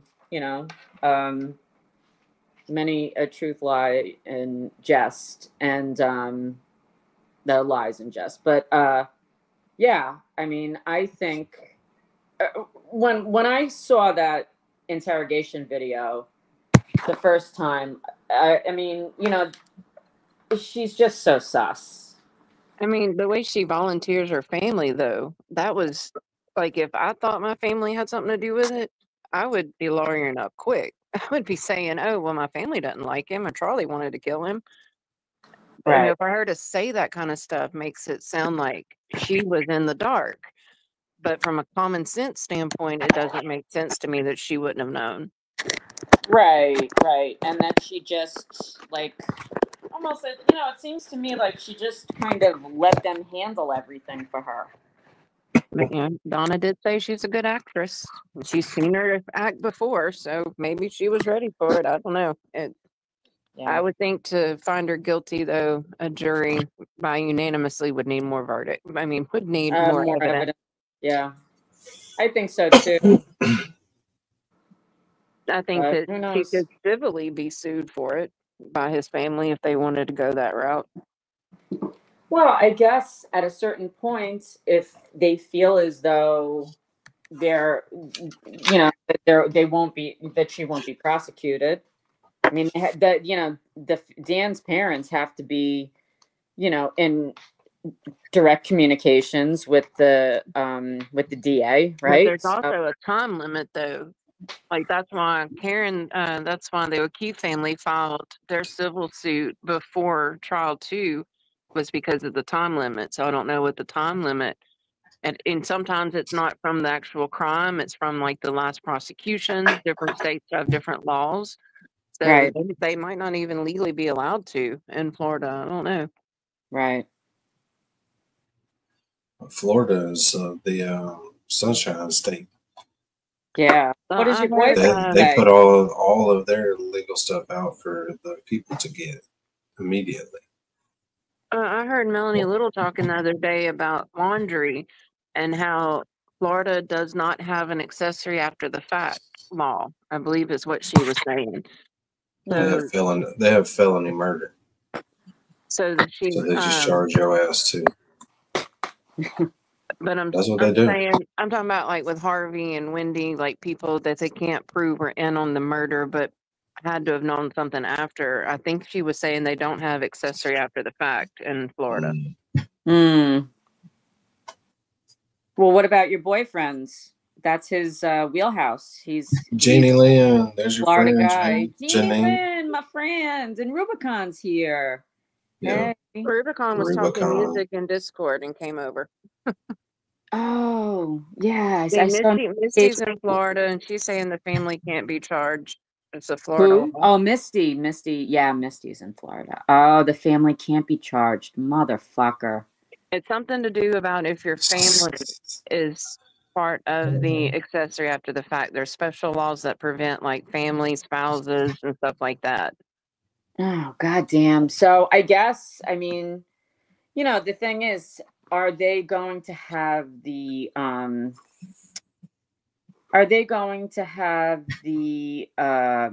stamina, Dan's parents, to file civil charges, or it would be them with the, like, how does it work? Yeah, it would be the family if the statute of limitations hasn't passed already. Right.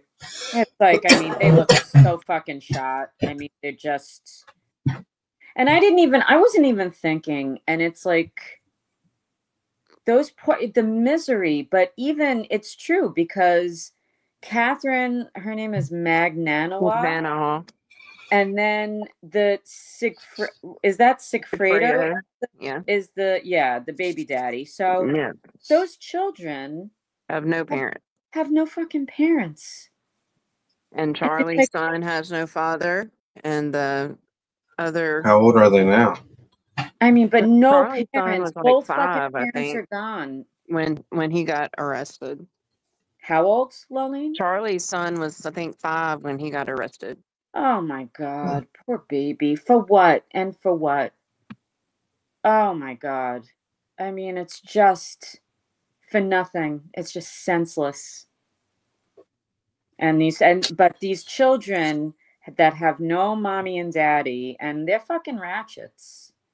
But it's like, what are they left with now? But who gets all the money? What money? I don't think anything's left out of what they were hired with. Oh, you mean the washed money? No, Between I the mean, motorcycles you and know, I vehicles just feel like there's a and bunch of boobs. money somewhere. I mean, I've heard. Harvey still got the money to take care of Wendy and her kids and Charles's son. But you don't think she has some money somewhere? Some Wendy? cash? Who, Wendy? Hell yeah. Or No, Donna? Donald. Oh, A big old box of cash somewhere. Has a mattress. Probably what she was crying about. I'm sure they discussed that at the terminal. I'm sure that's what she was crying about. Cash somewhere, for sure. She got about $1 million in cash stapled somewhere, and that's why she was crying. She's like, "Shit, I'm never gonna get to see that box again."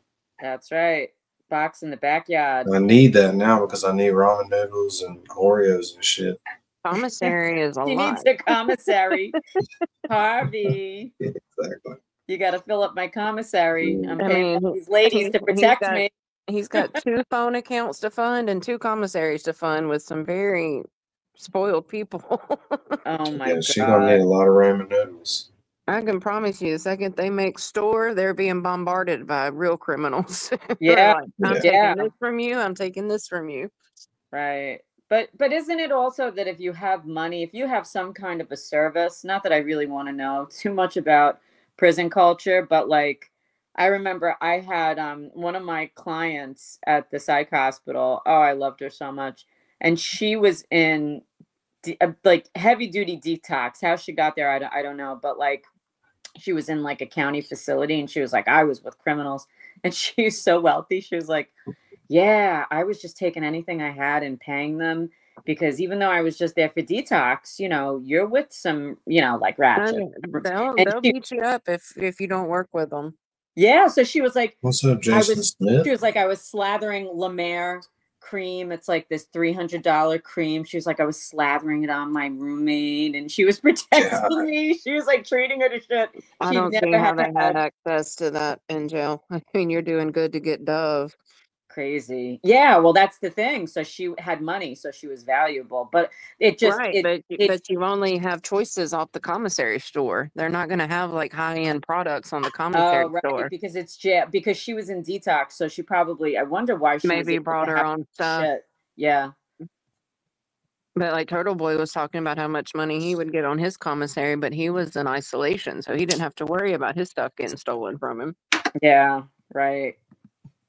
I know that with Timothy Ferguson case, so the jail calls, which are just like, oh, I don't know why. It was like the train wreck you had to listen to, but the son kept on calling, like just begging his parents, who were total ratchets, begging the parents. The mother was in jail because she killed Timothy.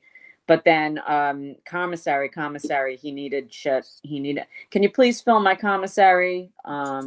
Yeah, so. And I think he was isolated too. Then you have tablet We're time. 898 subscribers. We're about You got to do the TV thing. There's at least 2 of you in here that haven't hit the subscribe button. Yeah, right. It can be because if you're chatting, you have to subscribe. Good one, Laleen. Good but one. if they're lurking, invoking T. Yeah, you could lurk. You could lurk. Somebody could be lurking. 2 people, not fake accounts, not extra accounts. Yeah. Don't Hey wanna now, cheat. Jason. Freaking 900. Maybe. Where did you disappear off to? He had a Mary freelance B. FaceTime. You don't remember that message that she needs to come up here and explain? Oh no. Was that like a backstage message? I'm not good No, at she put it those. in the chat that she I had missed. a freelance FaceTime client contacting her, which just A left me with what? tons of questions. A what? Yes. A All right, Mary freelance B, get back up client. here. What work? It's 10:30 at night, Mary B. Like, are Well, you it's You're gonna be in 11:30 trouble. here, are brother. you taking from the store and You're gonna be in selling on trouble, Mary B. Facebook? You are about to be in trouble. There's a delay. We gotta wait for her to hear how much trouble she's in. Mm. Well, I can see the delay. I don't know if y'all can see it.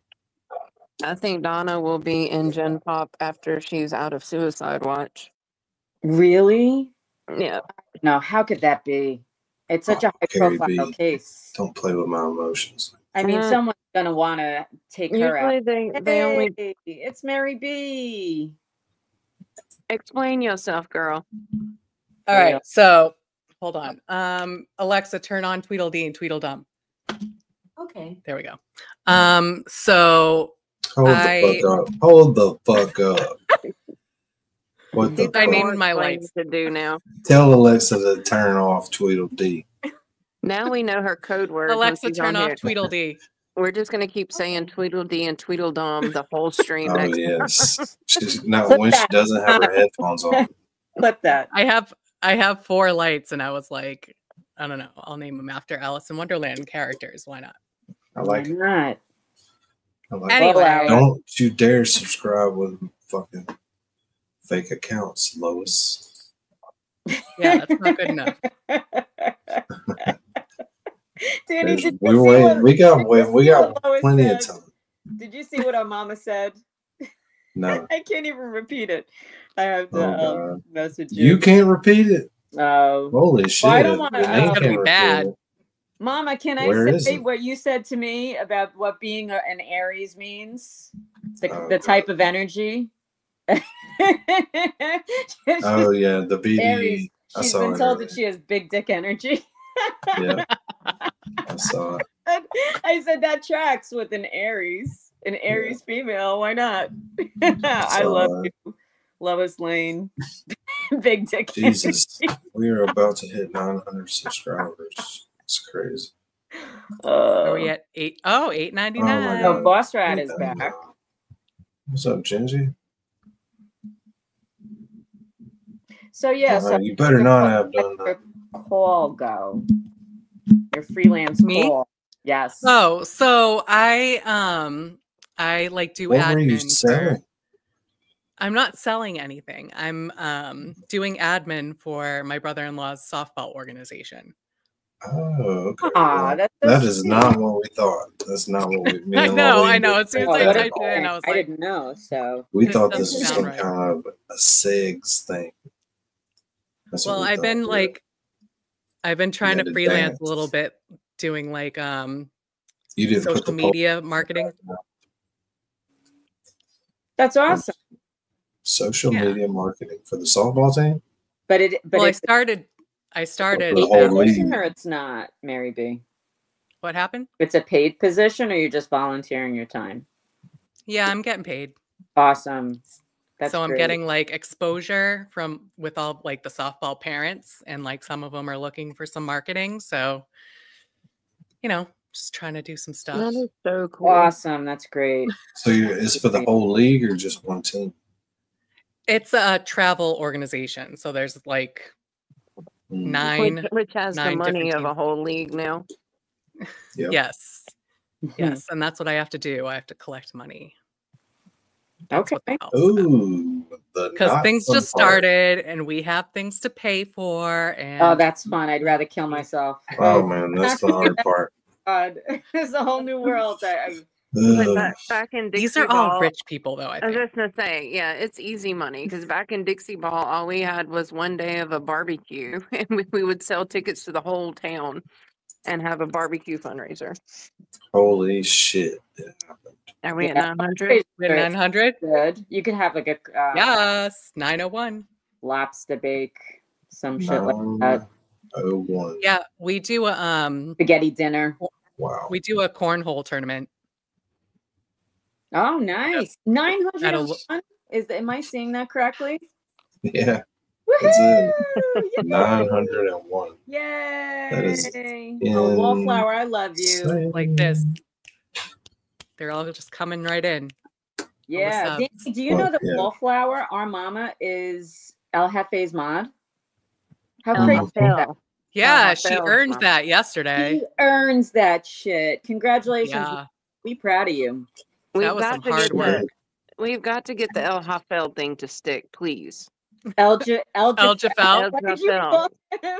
Hafel, Jafel, Jafel. whatever. He kept saying it. I love him so Figured much. out. You know why he said that? Because Glare has El Jefe with the exclamation, and Bob thought it was Jafel.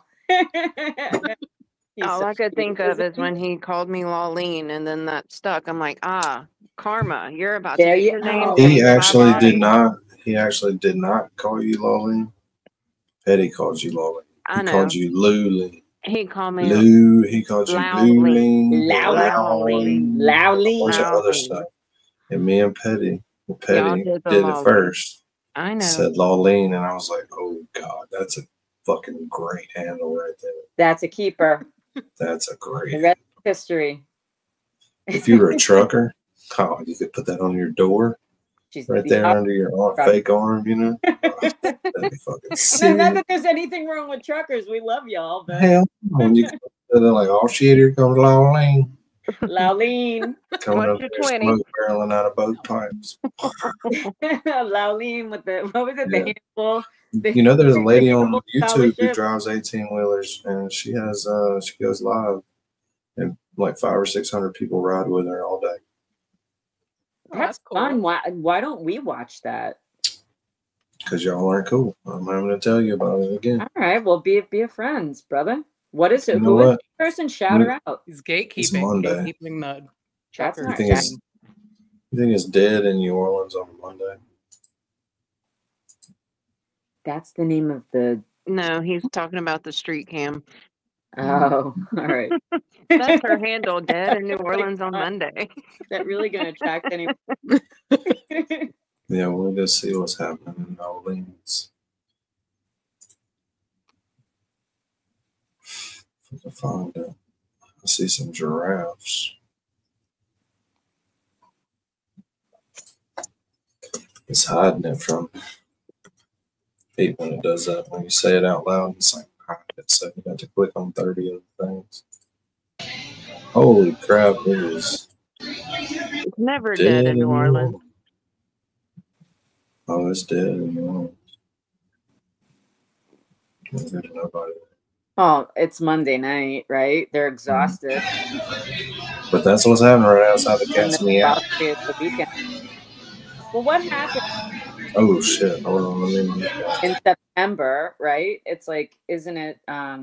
Football season when LSU and the Saints both have home games. It's packed. Oh, now. we're gonna watch it. We're Yeah. gonna be watching it. Y'all have no idea. We're gonna watch it. Just like I watched the Saints lose on the last fucking play of the game. Oh my god! Sorry about that. Tight end dropped a pass in the end zone. Like really? You caught every pass up until Playing. I now. don't care about football. Yes, you do.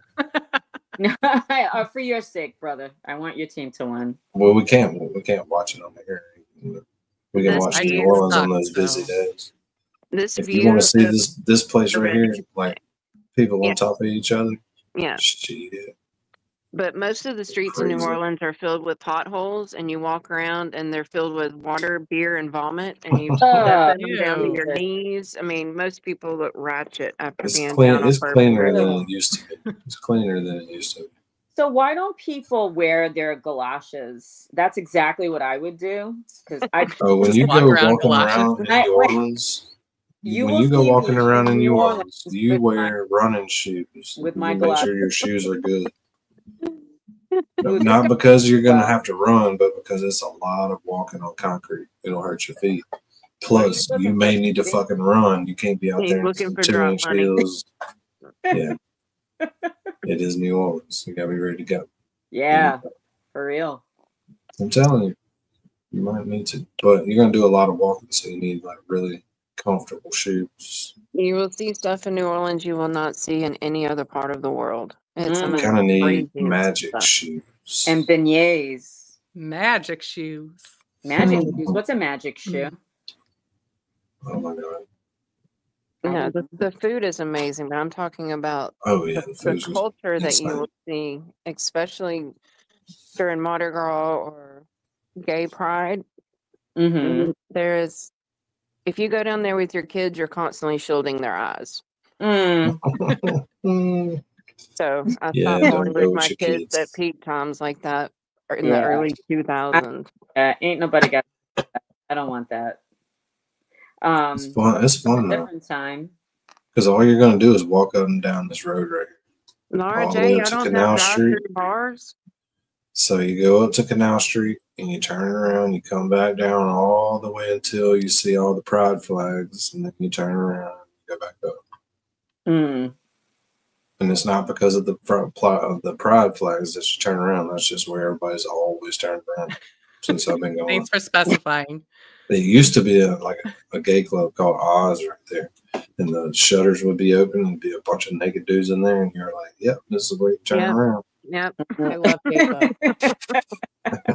Like, this is exactly where you Not turn too around. far. I mean, like, But when it's really busy, it's like an ocean. Like one side of the street's going north and one side's going south. You can't be in both of them or you'll get killed. You have to be in one. You have to be moving. That's gonna make me so anxious. It's like a mosh pit. At Woodstock, Lolene, because I'm so short. Yeah, and I can't imagine finding you on one of those videos. Do you remember when everybody was like, they ran out of food? Oh, look at this guy. Packed, and I was stuck, and I started punching. I just started punching, and my then boyfriend, who was then he was like making fun of me, and I was like screaming. I was like, "This isn't fucking funny! I can't breathe." No, I can't imagine being your size and in a mosh pit. 'Cause it was No, rough on me. Lolene, it wasn't. Oh yeah, I went into a mosh pit one time, and he laughed at me. He was like, "All right, okay, go ahead." I went, and I immediately got into the rip current. Right, I had I'm lucky I survived it, and it was a Metallica mosh pit. It was like a nothing during the blackout. Yeah. I mean, could you imagine like a real mosh pit? I would have been killed. If y'all haven't seen that documentary from Houston, that's scary. Astro World. Yes. Those people were like 3 and 4 layers deep on the ground and just smothering, and their cameras are still going, recording it all. It is Where? crazy. What? Yeah, it's crazy. Jason, I'm right outside of Jackson in Brandon, Mississippi, on the Ross Barnett Reservoir. Lolene is about 2 hours away from me, I think, in Louisiana, northeast Louisiana. But this is Northwest Louisiana. Sorry. I'm from Northeast Louisiana. This is Bourbon Street that we're watching now. Oh yeah, this is right on top of the door going into the Cat's Meow on Bourbon Street. The Cat's Meow. What a cool name. It's so sus. And right there at the end of where you can see that's the chicken shack. And then right next to that you can get your hand grenades on the next block. Oh. Hand grenades that you are see everybody walking around with. Most disgusting drink you've ever had in your life. But they're really good after about 2 or 3.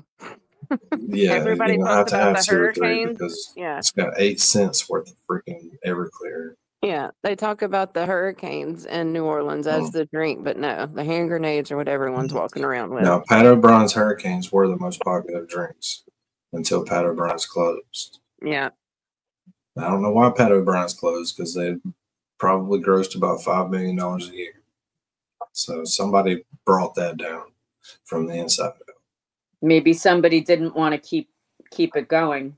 Well, I mean, it was so popular you can go to the grocery store and get their hurricane mix. Right, yeah. And it is good. It is good. And one made right there in front of you fresh at Pat O'Brien's is gone. That's what it is. You can drink like 30 of them. But what's in it? So I remember Blue Whale. It's a hurricane. You could drink like it's basically a rum punch. Like Hawaiian punch. Is that what it tastes like? That's it's like basically a rum punch, yeah. Ooh. That's But so the good. hand grenades have these specific Oh God, tall hand cylinders. grenades They come in, that and there's a have little flavor. plastic hand grenade down in there. So, like, it's kind of like the thing to do is to come back with several But of the the hand grenade, cups the and the hand taste, the grenade. flavor of a hand grenade is like supposed to be melon, but the liquor is so cheap it tastes like fire. Ooh, so it has a kick. It tastes like punch. Yeah, a kick. These people you see that can't fucking walk them down here I'm telling whenever you, we get a busy night, that's what they're doing, drinking. one time in my life, have I ever felt the room spinning like people talk about? Like I was on the hotel bed and I had to put my foot on the floor because I thought I was going to fall out of the bed because the room was spinning so much from hand grenades. Oh And my there's God. a band playing in Cats Me Out. That's why people are dancing when they're walking by. I just got to mute it because You had a good time. we cannot get in trouble. We can't get in trouble. Danny has to mind his P's and Q's now. But the night that the dude drove down the street and unalived some people, I was watching this camera before we started going live. I was just sitting around watching this camera. I used to put it on the TV. And there was a bunch of cops on this corner right there.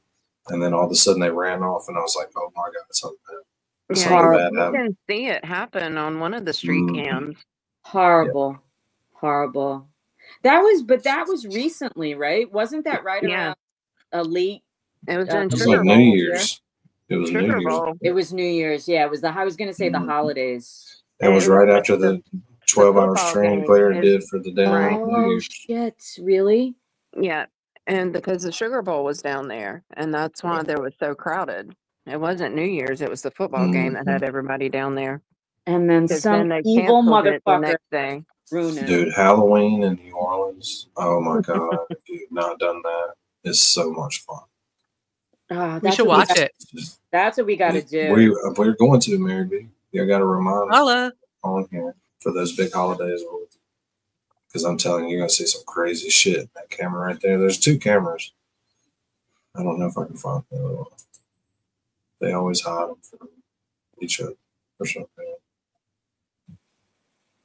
I can't wait. I wonder. The other one's just upstairs on the balcony. I wonder if we ordered a hurricane here, like up here. I wonder if they would like know and they would serve it. I mean, hurricane has to be popular. Hurricane's everywhere. a very popular drink. Oh, okay. Hand grenade is not though. Hand grenade is not because it, like I told you, it has no flavor. And that little lime green, glowy looking glass, that's what the fuck it tastes like. It's horrible. It is horrible. It's bad. It's like So it's like absinthe? At the fair. 2 drinks. Oh yeah, it could be kind of. Yeah, maybe. Who knows when Very that? disgusting. But I'm gonna order those. You're going down. Those barricades are going to be for you to lay over. One whip is gonna knock me out. They're going to be holding you up while you vomit for 10 minutes. You're going to feel so bad the next day on them hurricanes. Oh my God! I don't want to do that. I'll take some. Not the hurricanes, the hand grenades. They're going to hurt you bad. This princess doesn't want any hangover. Yeah, you're going down big time. Yeah. Yikes. But there's a lot of, like, what people don't know is there's a lot of actual little bars that you can't see because the buildings are so deep. And as you go across them or in front of the door, you'll notice that it goes way back in there. It reminds me of like videos that I see of like New York, how people's entrance to their apartments looks like a random door. Yeah. That's kind of how it is in New Orleans. Like there will be a whole nother establishment there. It's amazing. It's like a whole, it's a universe, right? It's like, it looks like a nothing. That's everything in Manhattan. That's the same camera. I mean, not the same camera. It's right above the other camera looking down the left side of the road. There's nobody coming that way. But it is Monday night at 11 o'clock. Yeah. But New Orleans, it's not going to happen right here on Bourbon Street every night, but there's so many bars within a square mile of this camera right here. You can definitely get into debauchery every night. Oh, of course. And there's a lot of debauchery that goes on. If I could find one on Canal Street, I would rather watch Canal Street than I would Bourbon Street. And Canal's like the big main road up here at the end of Bourbon Street. Well, I mean, if they're serving liquor, you know. Well, there's 30 businesses down there. Right. Of course. And plus, a lot of people in Bourbon know they're being recorded too. Like Acme Oyster House you'll be walking down the road and it'll be right here. And you'll know because there'll be a line of people from here all the way down here, all the way up here, and there's like 200 fucking people in line waiting to eat at that oyster house every day, all day. Yeah. Well, now we know that if we want to go for a nice, relaxing New Orleans vacation on a Monday. Yeah, you're probably gonna get in more trouble on the Monday, is what I'm saying. Yeah, right. You're not gonna be on Bourbon Street walking up and down. You're gonna be off at the other bars because there's probably 200 bars within a mile of this cabin. Right. You have access to all those things. It's a bunch of small bars, so there'll be 50 people in every one of them. You're kind of doing a bar. And they're very click oriented bars. So when you'll be drunk and you'll walk up in one and everybody in there will turn around and like, what the fuck are you doing? Oh God. What video? Which bar were we watching that night in New Orleans on the inside? Oh God, that's another. I can't remember the name of it. A lot of that stuff was on the other place. Yeah. I can't remember some of the stuff. Wasn't it in Florida? Yeah. One was. One was, but you can. Yeah, I like sitting and just watching these bars. If I had a bar now, don't think for a second I wouldn't be live streaming the crowd. We know you would. Every night. Oh, hell yeah. Well, this is your bar now. This is the our rat house right here. Yeah, so by the end of the week, when all the watch hours load from the last 5 days, should be able to apply for super chats and memberships. Oh my God, that's so exciting! And I know, but it's really exciting for me. All planned out. Could be the what? Finish line. Could be the finish line. What could be the finish line? What do you mean? Apply. Oh, okay. All right. I ain't gonna tell you on here. But there'd be a reason, and they'll bump your ass in a heartbeat. Yeah. But we're gonna see. They would have already got me. I think. Yeah, I think so too. Rolling. I think you're in the clear. This thing's rolling. Danny I don't know why. is still traumatized by, Oh yeah, forever will be. It was so waiting. messed up. Hashtag free true crime social. Forever waiting. Yeah. And Cheryl says we should watch the one in Times Square. Oh yeah, let's do. There's not gonna be anybody in Times Square right now either. Yeah. There kind of always is. Yeah. There's always way too many. There's always You don't know how much time I've spent watching that Times some Square. bunch of characters. It's way more boring than New Orleans. Okay, I lied. There's a shitload of people there. There's usually nobody. No, there's so many hotels right there. I mean, people are congregated. Yeah, and there's probably, it looks like there's like an event going on. They're like all lined up or something. Yeah, there's protest and oh my God, look at all those kids. Oh, is that what they're doing? I don't, Because if so, I'm changing this shit No more immediately. If I see one thing like that, I'll change. The only time I went to New Orleans, New York, we stayed right there in Times Square, and it was called the Crown Royal. Because I was thinking the Crown Plaza, like from Home Alone, so I thought we were going to like the popular I think place. it's pronounced Crown Royale. Well, I don't know how you say Royale up there, but our hotel was right in the middle of Times Square. So every time we walked out our door, all these men would bomb rush us with briefcases of fake Rolexes. And Nice. How much were they? Like $10 and $15. Oh my God! There was, we were in high school, and so I was like 18, and there was several of them right outside our hotel door, and we were actually holding some, looking at some, and the cops approached, so we took off running into the hotel, and that guy chased us and tried to report us. I'm like, but he's got fake stuff. Like, how is that even legal? So he That's ended up crazy. leaving, but I got several Rolexes and Mhm. I don't remember if they were Ray-Bans or what was the other Oakleys. Like everybody came back with a whole bunch of Oakleys and Ray-Bans. Fake, yeah, Rolexes. fake Oakleys are a big market. That's big stuff. Oakleys. Yeah, what year were you in Times Square? 2000. Oh, so oh my God! So Oh, for the damn Mayan calendar end? then No, that was 2020. the millennium. Yeah, so That was Y2K. and it Y2K. was still Y2K, and it was still clean in New York The computer because have enough zeros. Saint Rudolph Giuliani cleaned up he cleaned up the whole city. He cleaned up 42nd Street. He made New York safe for all of us. And then Mayor and he's a saint, God bless him. And then Mayor Michael Bloomberg kept it up, and then Bill de Blasio ruined it. And it's a shithole now. So I haven't gone in since COVID. Disclaimer: we may see one little fight right here. Look at him. Fine with me. What? Who's I'm just fighting? kidding. Oh, but it's a They're cat. taking pictures of each other. All you gotta do is back up too far and bump into somebody. That's it. It's over. Oh, they're taking glamour shots. Yeah, listen, you got free reign. There's nobody there. They're running the joint, basically. One accidental boob or butt touch, and it's a fight. Right. Totally. We're here for it. Give us a cat. Mary B, there's a huge dating life thing goes on in this New Orleans place. Oh, It's sounds like a nightmare. No, it's a lot of people there. It wouldn't seem like it right now, but in that surrounding area, it's heavily populated. It's just nonstop something to do there, all day, every day. Ugh, I hate doing stuff. And she hates people. Same.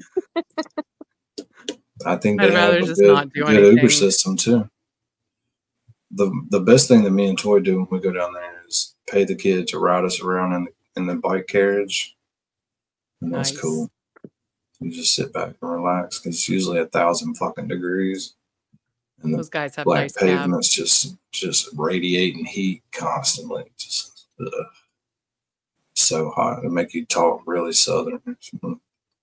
And you'll be done down there declaring, like, I declare I may fall out if I take another step.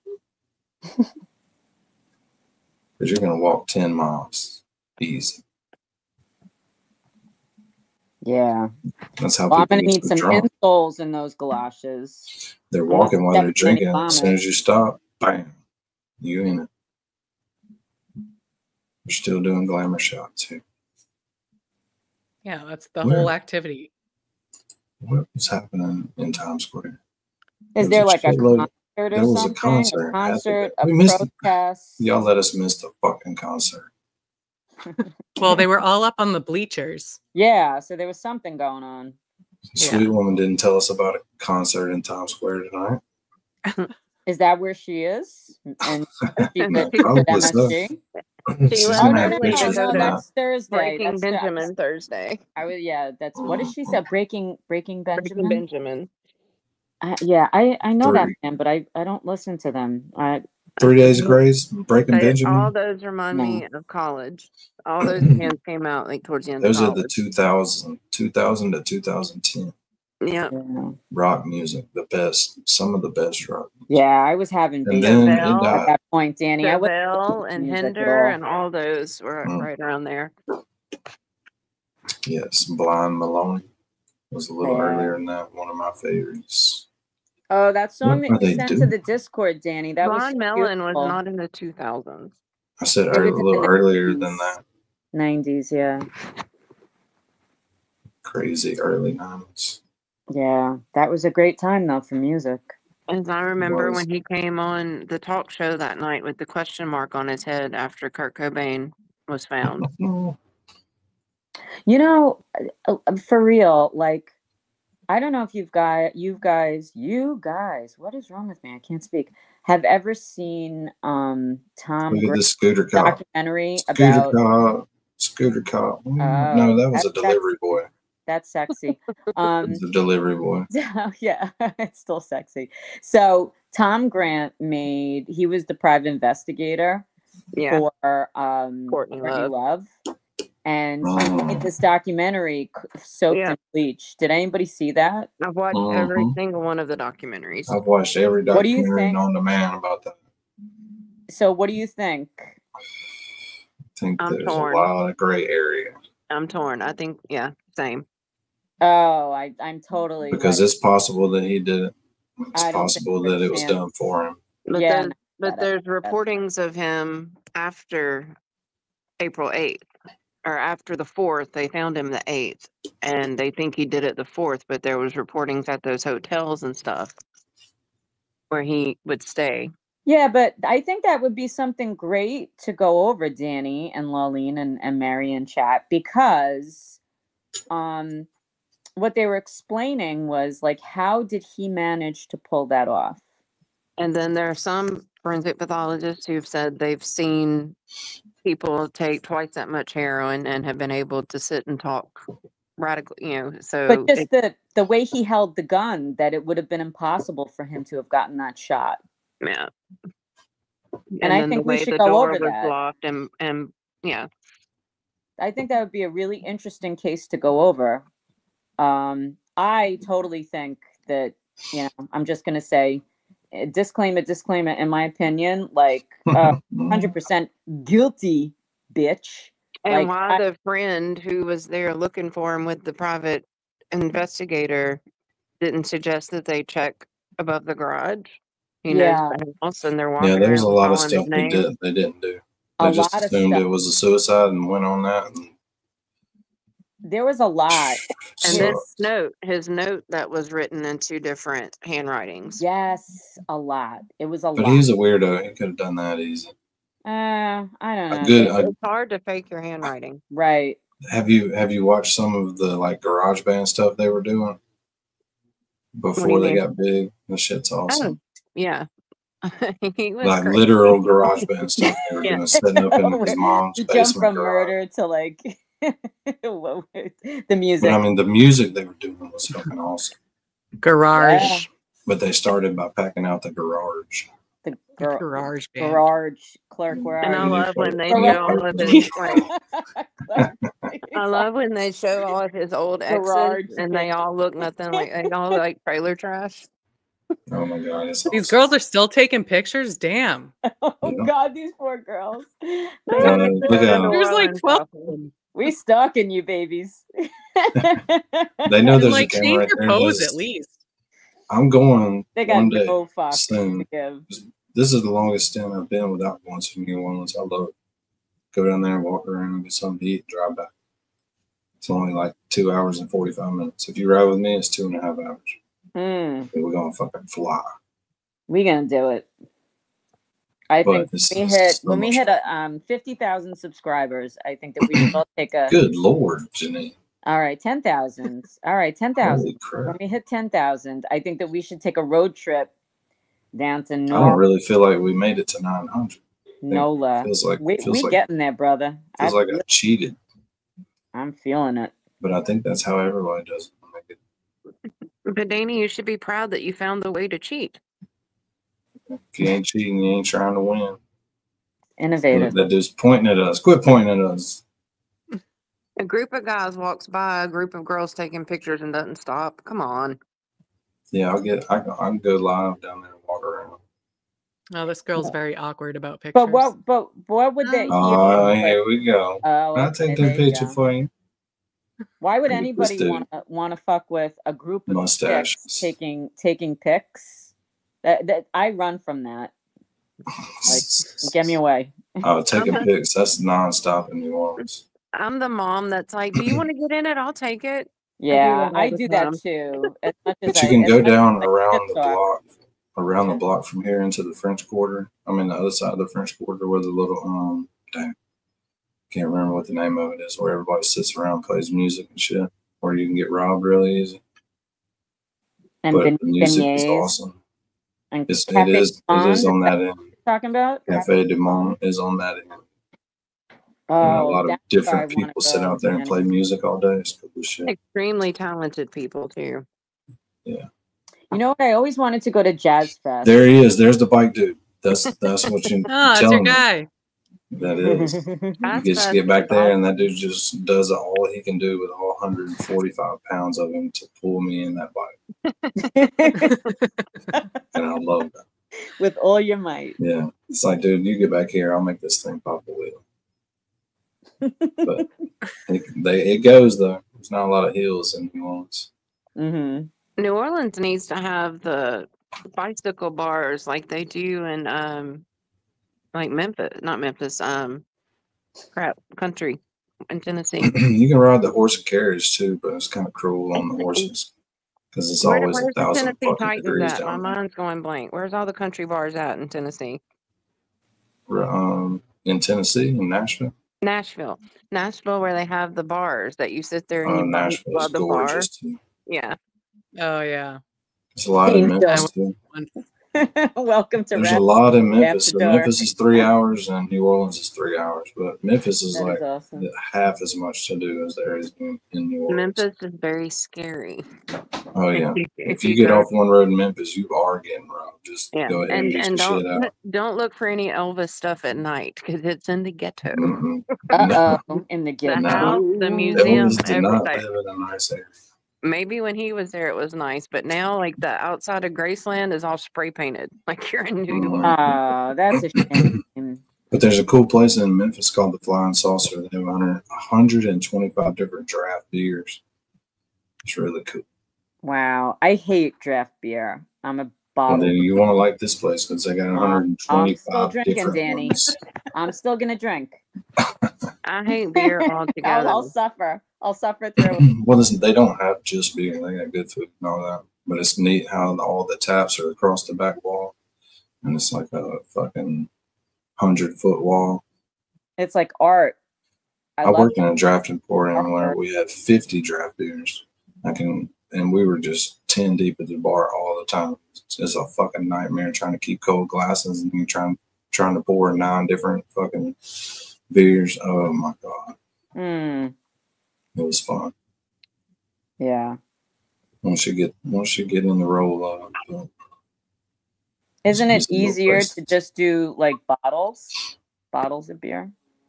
well in the draft emporium you gonna have everything. You've got like imported bottles that are not Corona and Heineken. I'm talking about like Hogard and some beers that have sediment in the bottom of them. You have to roll them for a minute before you can serve them. We roll all the sediment back into the fluid. Pretty cool. That is cool. I used to have a doctor, but I don't know why he came. He would always come where I was at. Him and his girlfriend / wife, and he drank Macallan 50-year-old. It's $325 a shot. Oh my god, I've And seen his that. wife drank Macallan 25-year-old, which is $185 a shot. So they would come have like 2 or 3 drinks a piece and a chicken sandwich a piece, and their bill would be like $800 fucking dollars. Oh my god.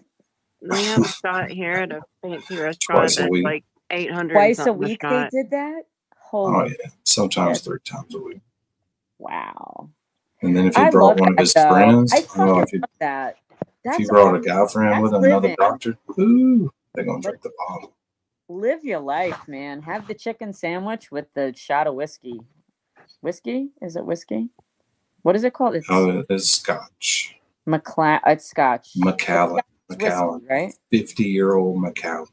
It's Macallan. $1,275 a fifth. Oh my I'm god. trying to remember what it is. Like we have a But you can superior- drink cognac Louis XVIII, and that is $49.99 a bottle, a fifth.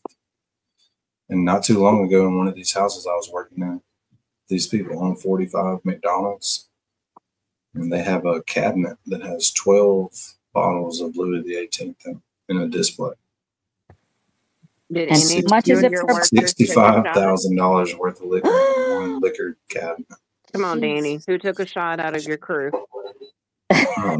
Nobody. I used to have Louis XVIII in the bar. I'm not enamored by that stuff. Take a shot and then fill the But rest. I am wine collections, and we did one last year where these people, they have a $2 million house. They built a $400,000 Night Caroline. little place to work out. half of it was their little workout area, and the other half was their wine collection. And they had $600,000 worth of wine brought in to fill it the first time. Jesus. And it was all sitting in there when I went in there. I've been in those places. It gave me some nostalgia. I like looking at old wine and shit like that. Crazy. I used to be a bar expert. You wouldn't think so. No, I believe it, brother. Beer earlier, I've never developed a taste for it. I've tried, but my dad told me a story of him working at a brewery during college and said that they would close down the brewery once a week to go scrape the rats off the filter. And him telling me that like stuck in my mind as a kid, and every time I try to drink beer, I think of that. Oh God, Lolene, you're ruining it for me. I love beer. It's a public service announcement. Oh, for fuck's sake! No, that's the end of the show. No more Shangri-La. Lolene ruined it for everybody. I can tell you what I learned about cheese processing places too, but I love cheese. No, don't ruin cheese for me. No, let me end this shit before Lolene makes everybody sick for a week. Abort. Great time, to ride some 18-wheelers. Right? Have a good night, panel and chat. Good night, brothers, sisters, chat. We love you. Later, Taylor. Whatever time I'm gonna get home tomorrow, we'll pregame some Turtle Boy. Let's Yay. do it. Yay. So send me your favorite Turtle Boy video on Discord, and we'll make it a compilation selection. Everybody gets one. Keep it about 10 to 15 minutes. Cool. You got it, brother. That'll get us, because we're probably going to have the 2 hours. Nice pregame. That'll work. Appreciate it. Yep. Welcome to 900 subscribers. Woohoo! Yeah. Congratulations, brother and ChatRats. Chatty Ratties. Finna get some super. ChatRats, y'all ready? Light it up. It's that time. Let's roll. Got the crew on the dial and we setting out east. Rat daddy at the wheel on the trail for the beast. Toy got receipts and a pocket full of names, and we busting out truths like we blowing out flames. Eastbound and down, ChatRats rolling heavy. Truth on our tailgate, justice riding steady. Mic in our hand and the signs all red. Ain't no lies slipping past what the ChatRats said.